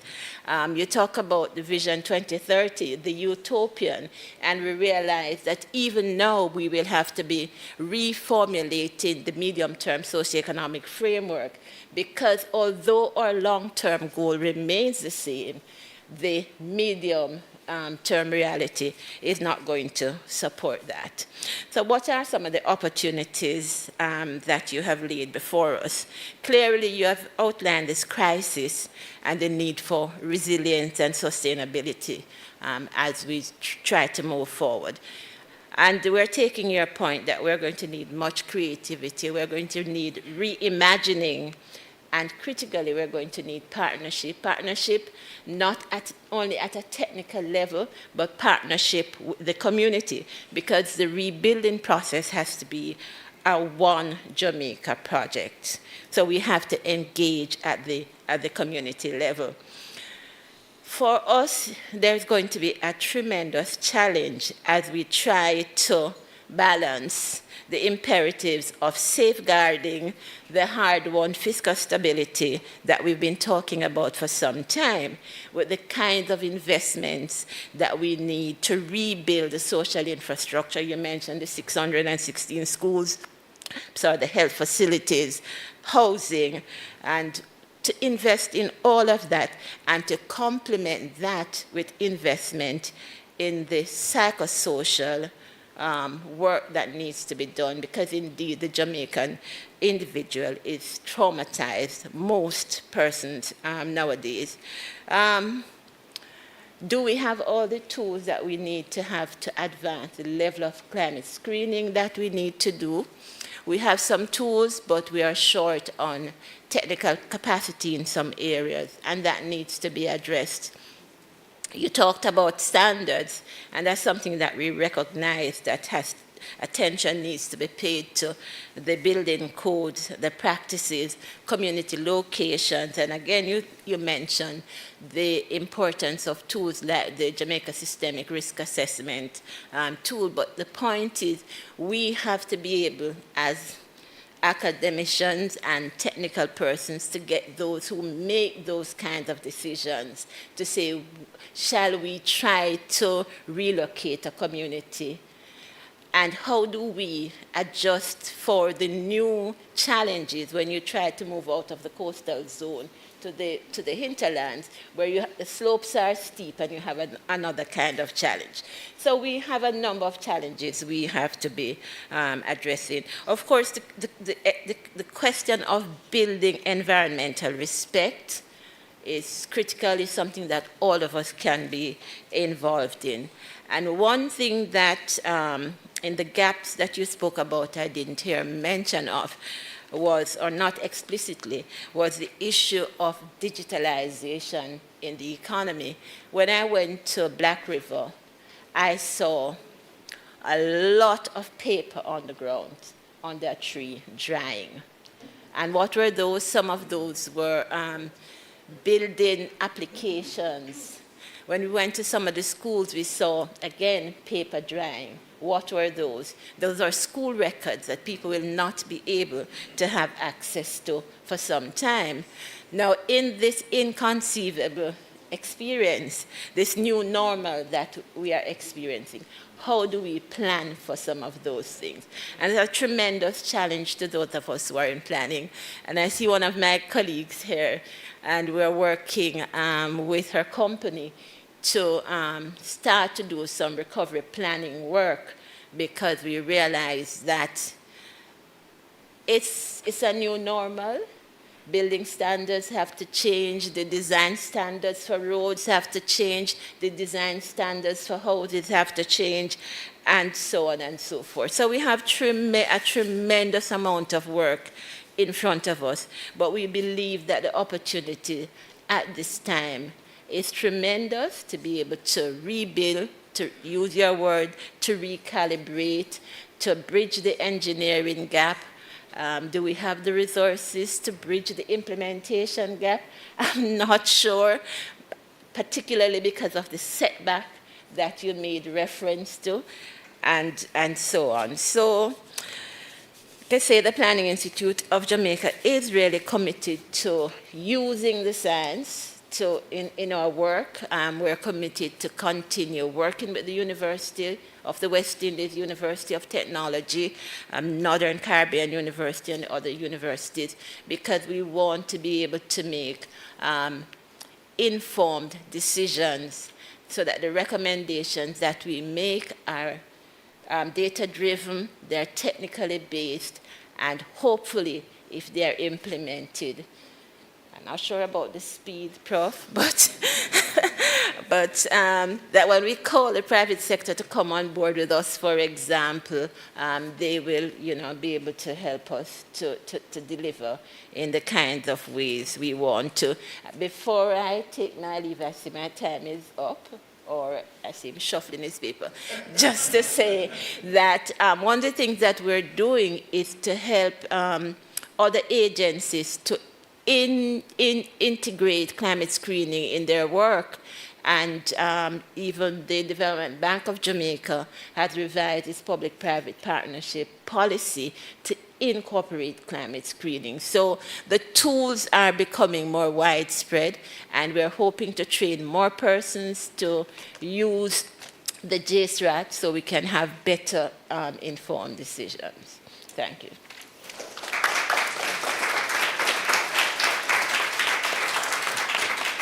Thank you so very much. And so we can understand, ladies and gentlemen, while the why the PIOJ has a seat on the Higher Education Disaster Resilience Task Force.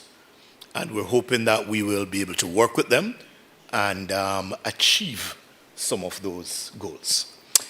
Ladies and gentlemen, I now invite Professor Archer, Carol Archer, from the University of Technology, to give us her side of the story. Thank you. I hope nobody pull her out today because she will go on, right? Yes. Good evening, ladies and gentlemen. Protocol observed. And Professor Taylor, thank you. Thank you for your words of wisdom. And, you know, I always rate a good presentation by how it moves me. Yes? When you, at the end of the presentation, when you really want to get up and do something, then you know it's a good presentation. And that's what we had this evening. So thank you for that. And so I don't want to repeat. I fully endorse what you have said. I don't want to repeat. But I want to speak in the 5 minutes that I have about the implementation gap. You're absolutely correct. We have had so many. In fact, I think we should put a moratorium on development of another plan, another policy, or another government paper to move the needle and just get to move the action that you're calling for. And I want to speak to implementation because as I sat and I listened, I recall and I see my colleague Eleanor and Ruth here, the National Spatial Plan. Eleanor was part of the team that prepared the National Spatial Plan. The cost of about, $30 million, thereabout. We were instructed that it has to be driven by climate data, that we had to prepare for Jamaica, considering climate data, how our settlements would be changed in accordance with Vision 2030. And Eleanor and her team came together and prepared 7 papers. We have not moved on any of those 7 papers. The National Spatial Plan should have then informed the various land use documents, the development orders. And the development orders for Westmoreland, for St. Elizabeth, because the study was done that showed what should happen in Black River, what should happen in Savannah Lamar and those places. They were never implemented.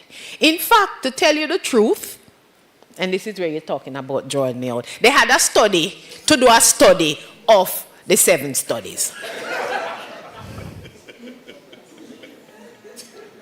Yeah? And so we are in the position we are because we have not moved to the level of implementation.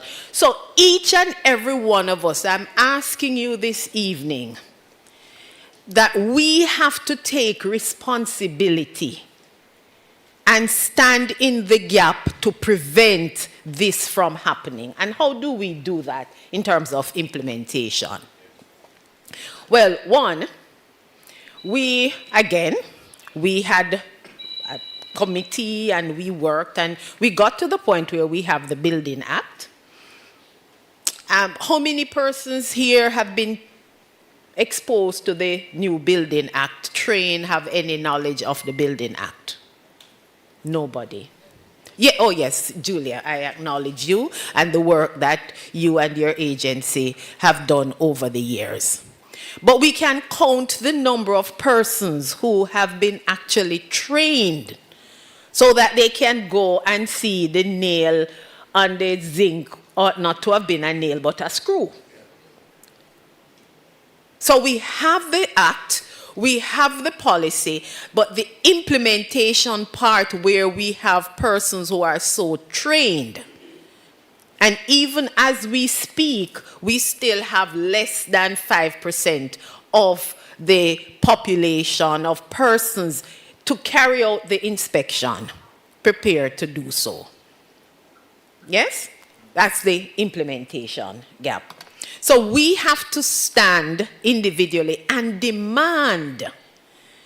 I don't believe that our voices are loud enough, and in the various arenas which we operate, that we are demanding enough from the persons who make decisions to move from the policies to take the action for implementation.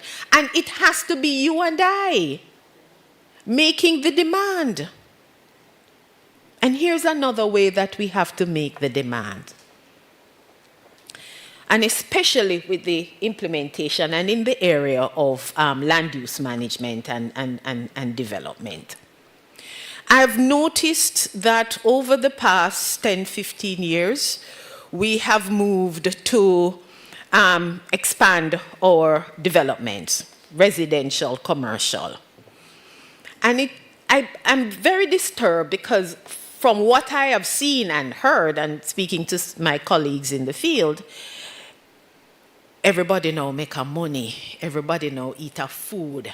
So anybody can develop anywhere, right? And we make, yes, it is good that you can build wealth, Sir Campbell, but it has to be such that we don't have the destruction that Melissa, because of the investment, I would imagine, well, I know Scotia a little better than most, so the due diligence that is usually provided to, fund those types of operations. But they are not necessarily going through the banks, the formal system, but we need to, whether it is through insurance or some other means, where we don't have what happened in Edmund Ridge, where you would have invested 20 million, 30 million, and the proper planning, the proper approval, those responsibility, and say, I will not support that kind of development.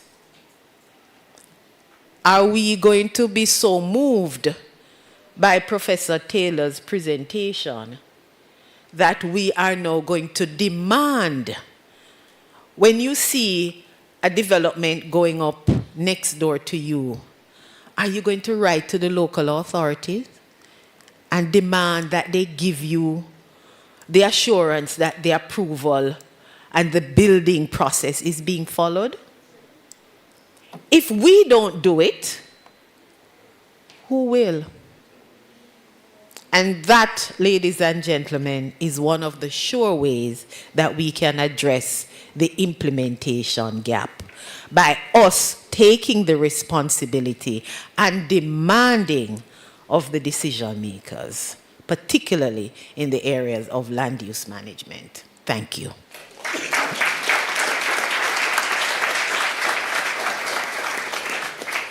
Ladies and gentlemen, clearly she did take her pill. You notice she never gets out, but believe me, she is very passionate about her area of expertise, and she speaks it just straight to the point. I hope you understood what she had to say, and I'm sure that if you have any questions in a little while, you'll be able to shoot them at her. But as I wait for Prof. Campbell to come up, I just want to remind Prof. Weber down there that I'm going to be calling on her in a little while, because you have to tell us about the mangroves. So people in the audience who think you won't be asking any questions voluntarily, I will volunteer you. Thank you so much.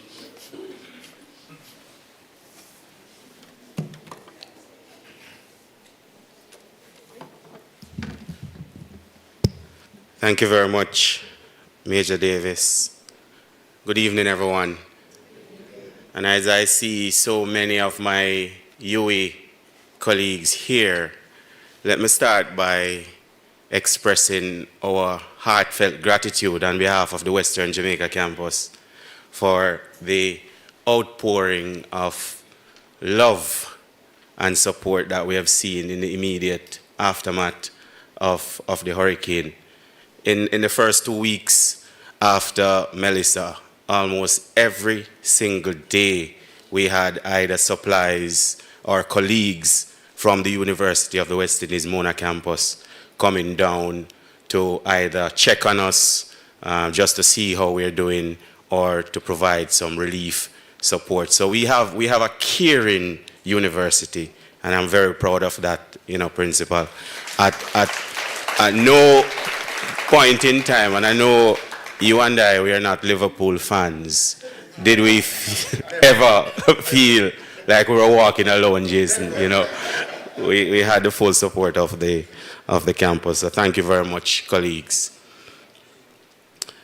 What a masterclass of a presentation we have just witnessed. Prof, I hover around your circle, and I say hover because, Prof, they are hardcore scientists. Yeah, I'm more of a human social geographer. And so I spend a lot of time talking to people and trying to figure out what the challenges are and how they come together as communities to respond to some of the changes that they're seeing. But, I think what stuck with me from your presentation, Prof, obviously the implementation gap, because in reflecting on the topic itself, I went way back to Hurricane Gilbert because I wanted to see what the conversation was around Hurricane Gilbert and then what the conversation was after Hurricane Ivan.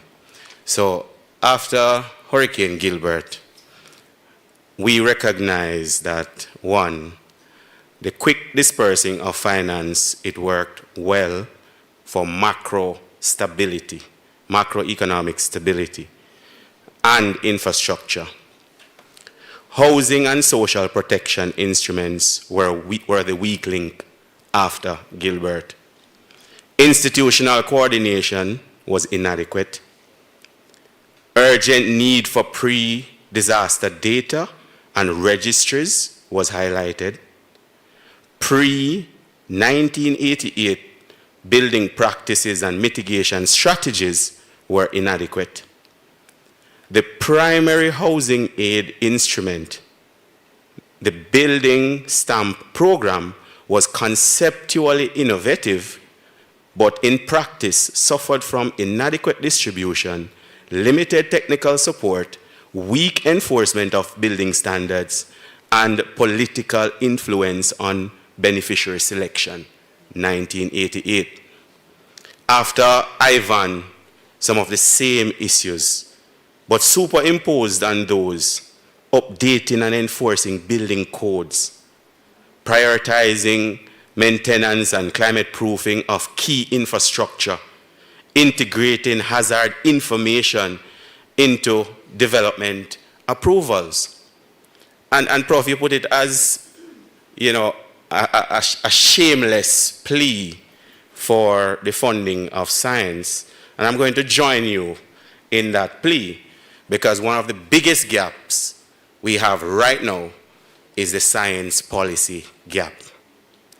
It is not that we lack ideas. It is not that we lack policies. You saw the climate toolbox that was presented. They're there. But there's a big gap in terms of influencing policy.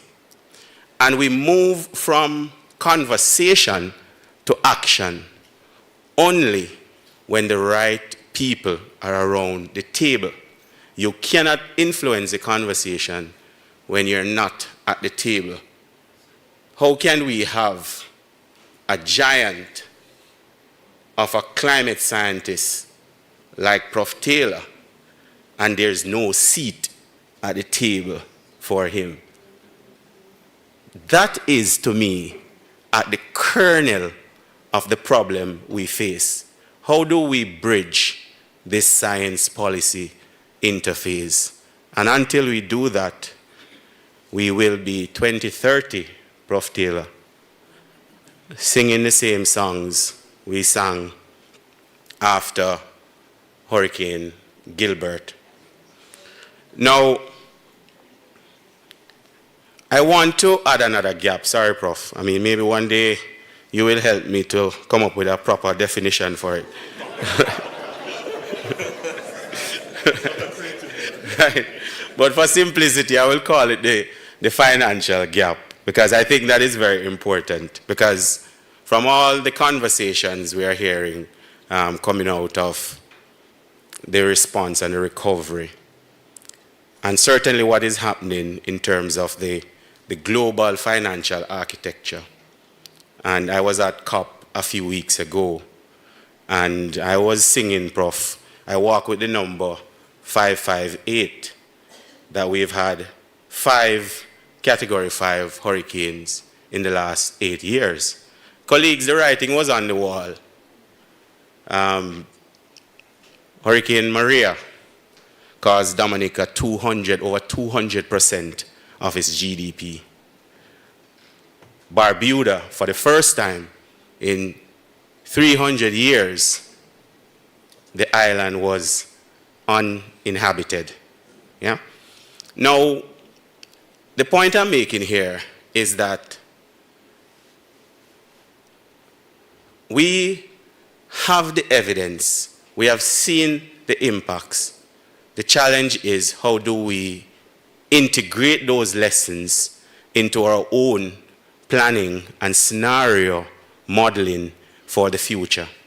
And I think that is what is missing from the conversation, that if we try to go alone, if we try to do it Jamaica style, we will not achieve the types of transformations that we are looking for, certainly at the scale and pace that they are needed. And so, as a country, we must embrace the Bridgetown Initiative, which is calling for a complete restructuring of the global financial architecture. At the core of this is the need to ensure that we have adequate financing that is flowing in a predictable way to countries that are impacted. And I know this is a touchy topic for many, and certainly there are people in the room. I see my colleagues from the Department of Economics. But I do believe that it's time that we pull in the people with the finance expertise and also give them a seat at the table. For a long time, we as domain expertise in climate or geography, we have been telling you how things are changing and the impacts. But now we have reached the business end. We have reached the business end of the problem that we face. And we need the finance people, we need the people who have an understanding of insurance. We talk about the protection gap. Prof.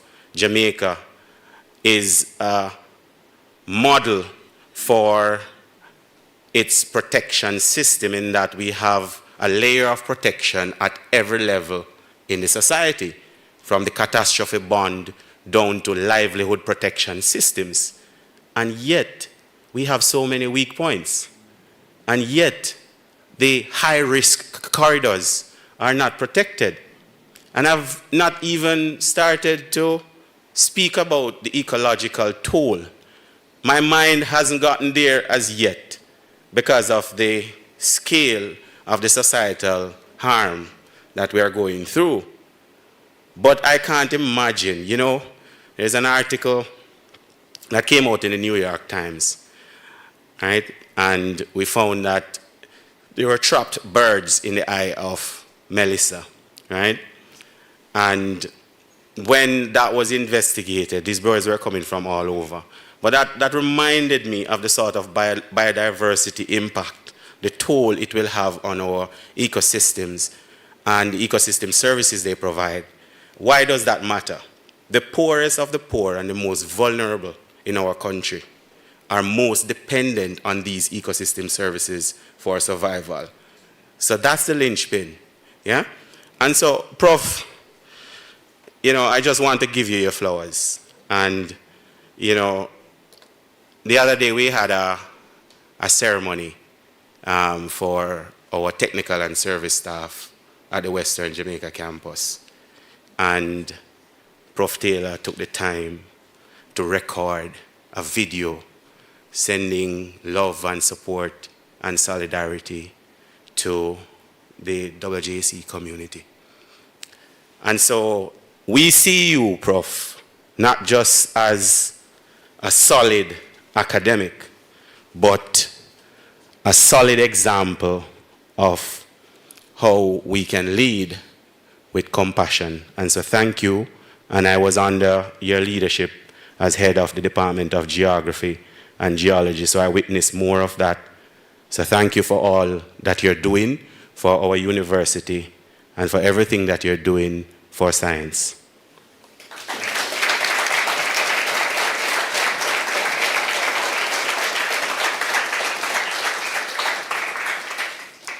Thank you so very much, Prof. Campbell. Thank you so very much. Ladies and gentlemen, we're at that time now when you get the opportunity to shoot any questions that you want at the panel here. Who have my microphones around there? I don't think we need a microphone in the audience. Do we have one over there? Okay, good. Anybody with a question for the guest speaker or any member of the panel before I go to Prof. Weber?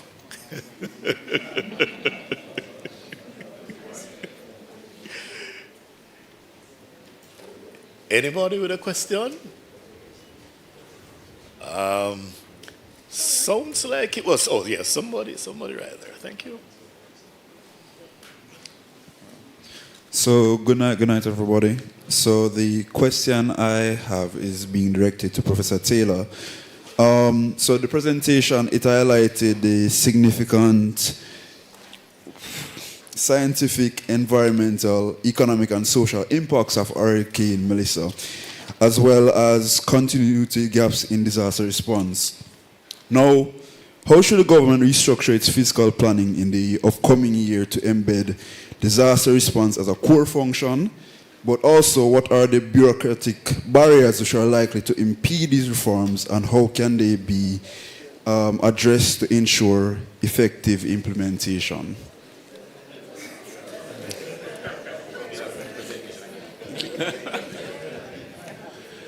Well, the first thing I'm going to say is I'm a climate scientist. You know, so I'm not even going to try to go down that route. You have enough expertise in the room. What I will point you to is that I asked some questions, especially about the development model in between times, you know, and I think the questions I'm asking should prompt some answers. But there are persons in this room far better able to answer that. I am a climate scientist. So I'd like to... wants to. Sorry.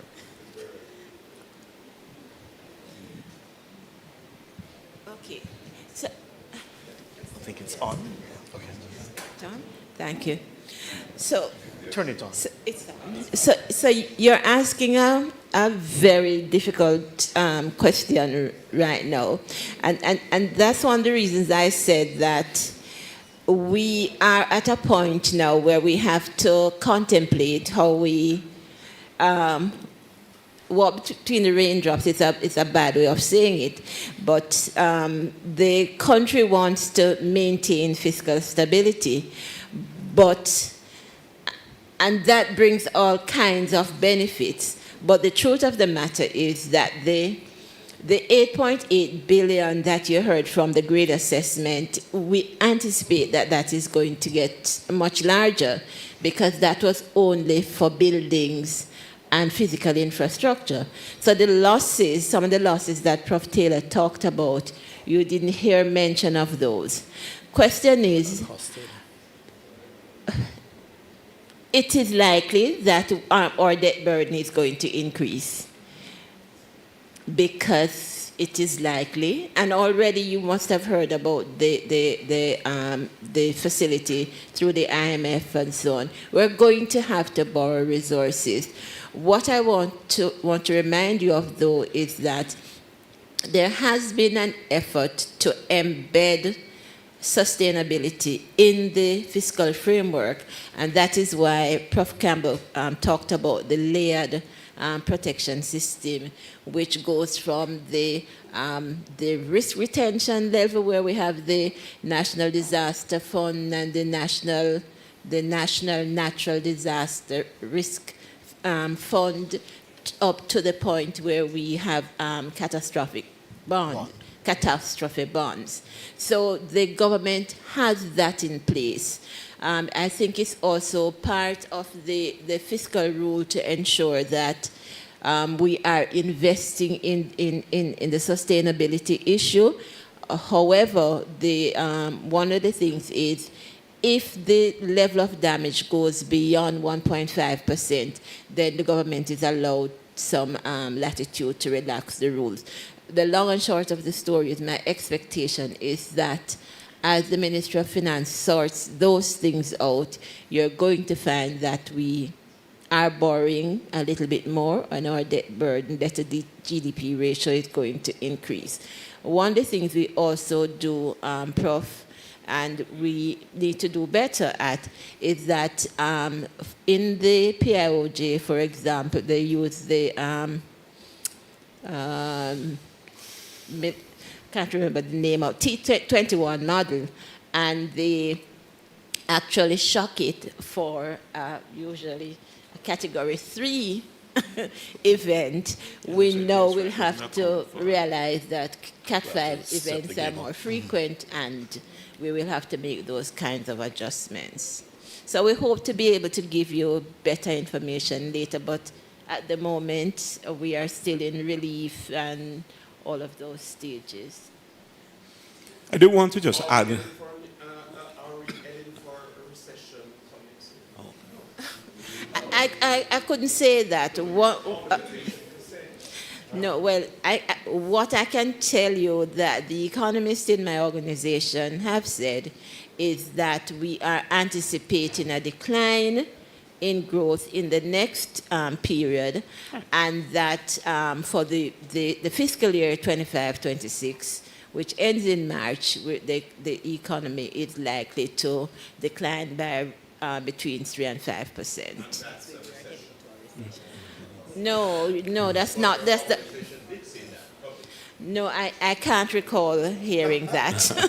I'm sorry. That's not my brief to say that we're headed to a recession.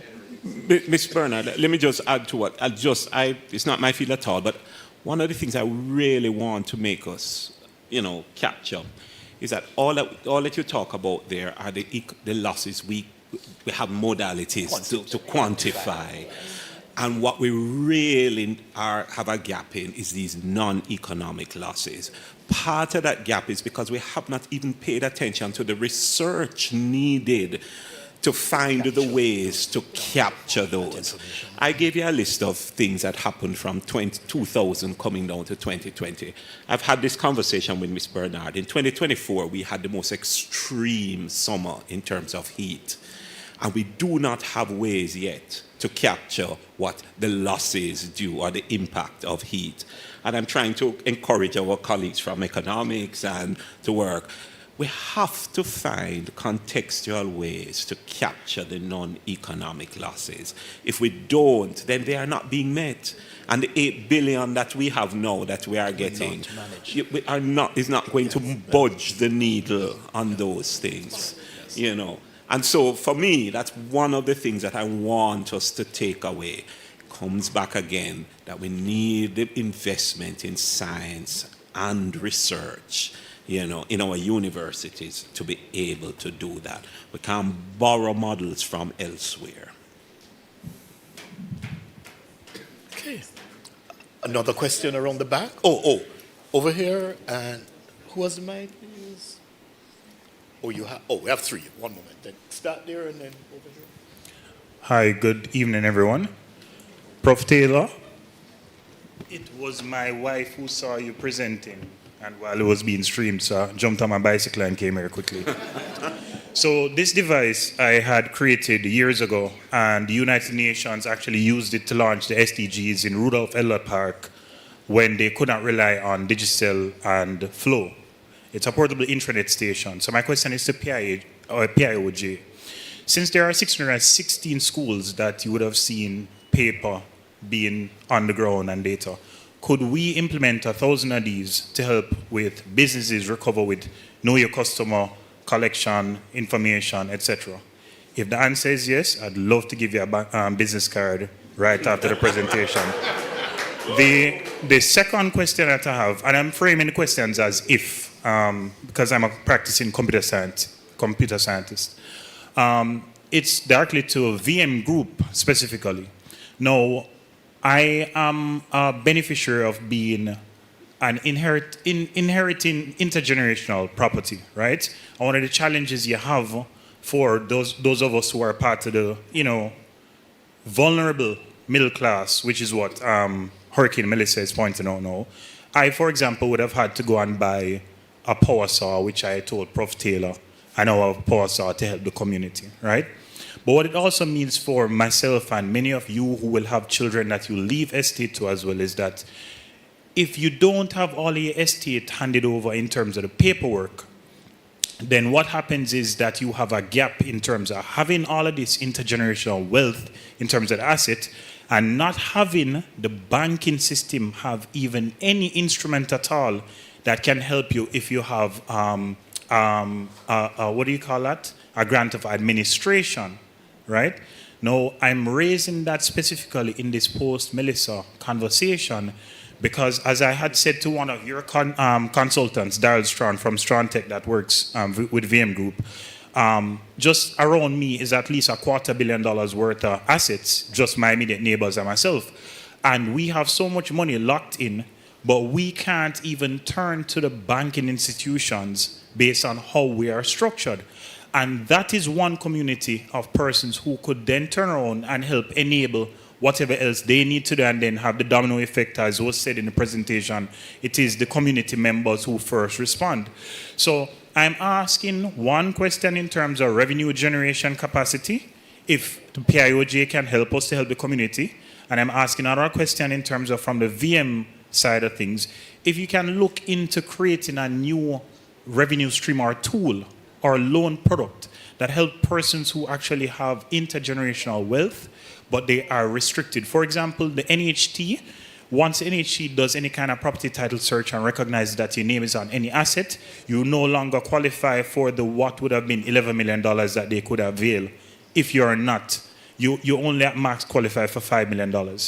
So I just putting it to you that it is a real need, but there's a lot of billions of dollars that you guys could unlock in terms of pioneering work. And I know a lot about pioneering work as is evidence here. Thanks again, Prof. Taylor. Thank you for your comments. And online, I know somebody online just wrote in to ask about, why are we not also having this discourse about earthquakes? But you see, we're talking about some general frameworks here. And if we get those frameworks right, believe me, they will fit all hazards. They will fit all hazards. Just that today, we talk a lot about Melissa. One person there, and then Ms. Tugwell Henry over here, please. Yes. Thank you. Go ahead. Mine is shaped more as a comment than a question. It has to do with discussions about whether engineering gap or whatever, but more in terms of community partnership. Prof. Taylor mentioned the importance of that, and I think it cuts across all the areas, whether the financial or economic, social, engineering. I have a property in Hanover that was damaged, but it was an interesting lesson in terms of how we communicate and partner with communities in terms of historical knowledge and how we use that in terms of setting some of our standards. Sorry to take up your time, but I recall doing rehabilitating a property, renovating a property, and an elderly person came and asked me what I planned to do. And I told him how I planned to make this fancy roof. And he suggested that I should put the roof back just as how it was. The building is probably just under 90 years old or so. And he said I should put back the zinc just as it was, because he recalled several disaster incidents, and there were cases where that was the only building in that area that still maintained the roof. And I agreed with him and did just that. And the property was totally demolished except for that one building, which is a stone building, and it did not lose all its roof. Everything else went. And that is just an illustration. I'm a community development specialist as well. This is an illustration as to how the engineers, the social scientists, and everybody else, and the need when we talk about partnering with communities, that community members are experts. They have the history, and they can indicate. I went to school in Montego Bay, so I know about Barnett River. And I see what happened in terms of reclamation by the sea of most of the land. And we are discovering that rivers were under the roads. And I could go on and on. So the importance of even talking about community partnership is not only in terms of I can help my brother, but to see the community members as important resource in our planning, development, and in our implementation. Thank you. Thank you. Thank you so very much for sharing. Thank you for sharing. And that is one of the items, that was mentioned earlier. That matter about implementation. Those plans exist. Those community development plans exist, and the community resilience plans exist, but we just haven't moved the needle at all. Over here, please.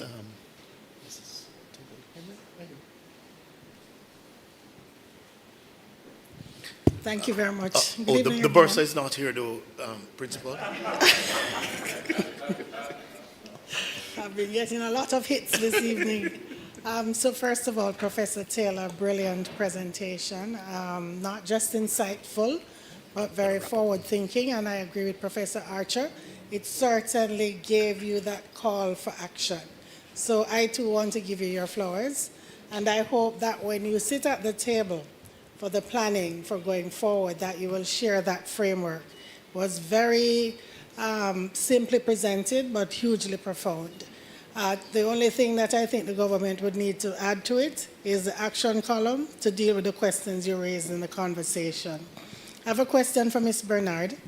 Has the PIOJ started to model the impact of Melissa on our 2030 plans? And if so, when would we expect to start to get some reports on that? Thank you.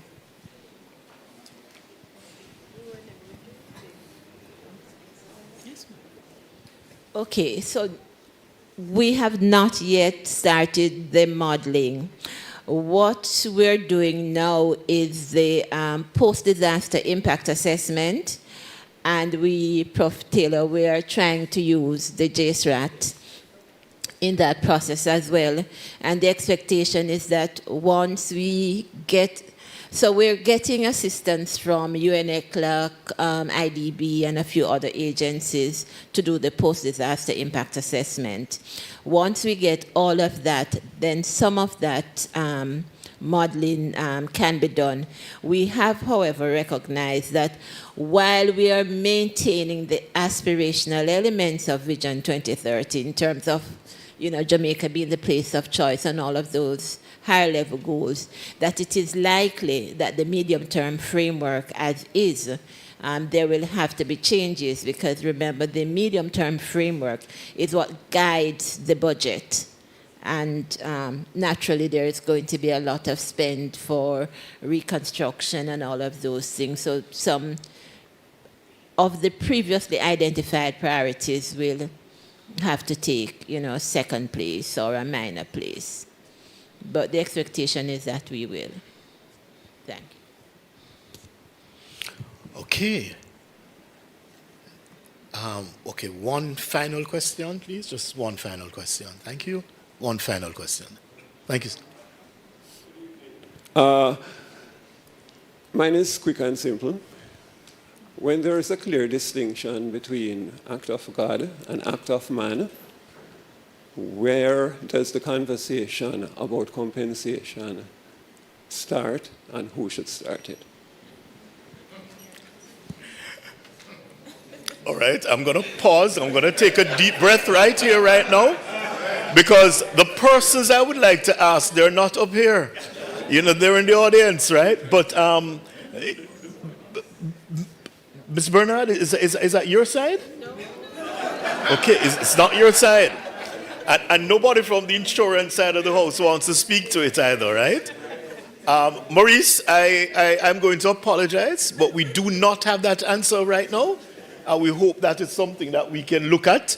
And as we move with this committee that we have, the task force that we have, those are some of the things that we could take a look at. Okay. Okay, ladies and gentlemen, I said at the start that we were coming here today to experience something like none other. And I am sure that I was not wrong. If you heard nothing else, I am sure you heard about the gaps. And while the gaps may have sounded a little bit, interesting, they're not new. I think we knew about them all along. Right? We've known about the gaps. We might just call them something else. But we believe that at this stage, there must be a call to action. We cannot continue like this. We cannot have the bridge wash out and put back the bridge the same place the very next month. It cannot be right. Something is wrong with that concept. We have the information, we have the plans, we have not implemented them. Many of the plans supported by international organizations for us to write. We write them and then we don't move. And we're hoping that this is not just a wake-up call, but certainly a call to action, and we will act accordingly. Ladies and gentlemen, just before we go into thanking you, may I invite, is it Ava who's coming up, please? Good. Come, please. Come, Ava, come, please. Come. Do your thing. Go. You can go to the front there and do your thing. Go ahead with her, please. It's some tokens, ladies and gentlemen, for our panelists and also our guest speaker. Please, let them feel. Go ahead. Oh, she's coming on the line.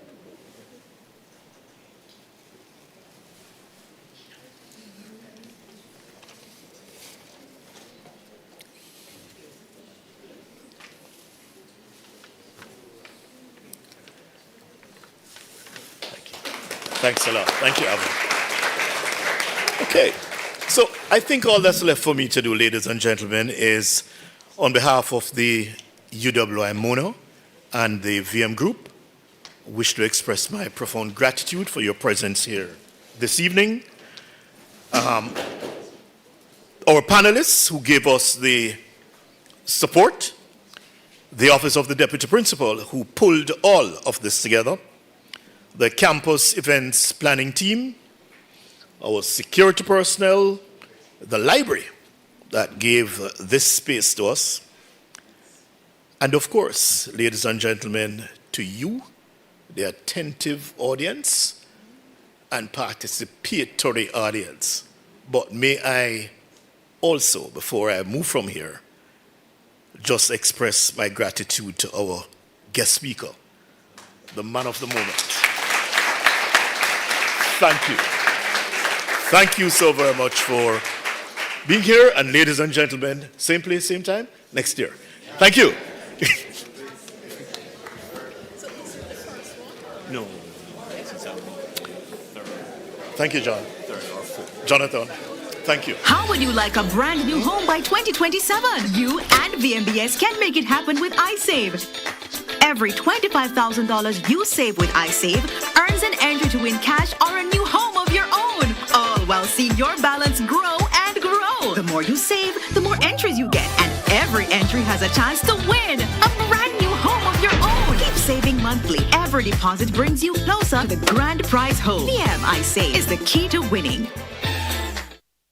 How would you like a brand new home by 2027? You and VMBS can make it happen with iSave. Every $25,000 you save with iSave earns an entry to win cash or a new home of your own, all while seeing your balance grow and grow. The more you save, the more entries you get, and every entry has a chance to win a brand new home of your own. Keep saving monthly. Every deposit brings you closer to the grand prize home. VM iSave is the key to winning.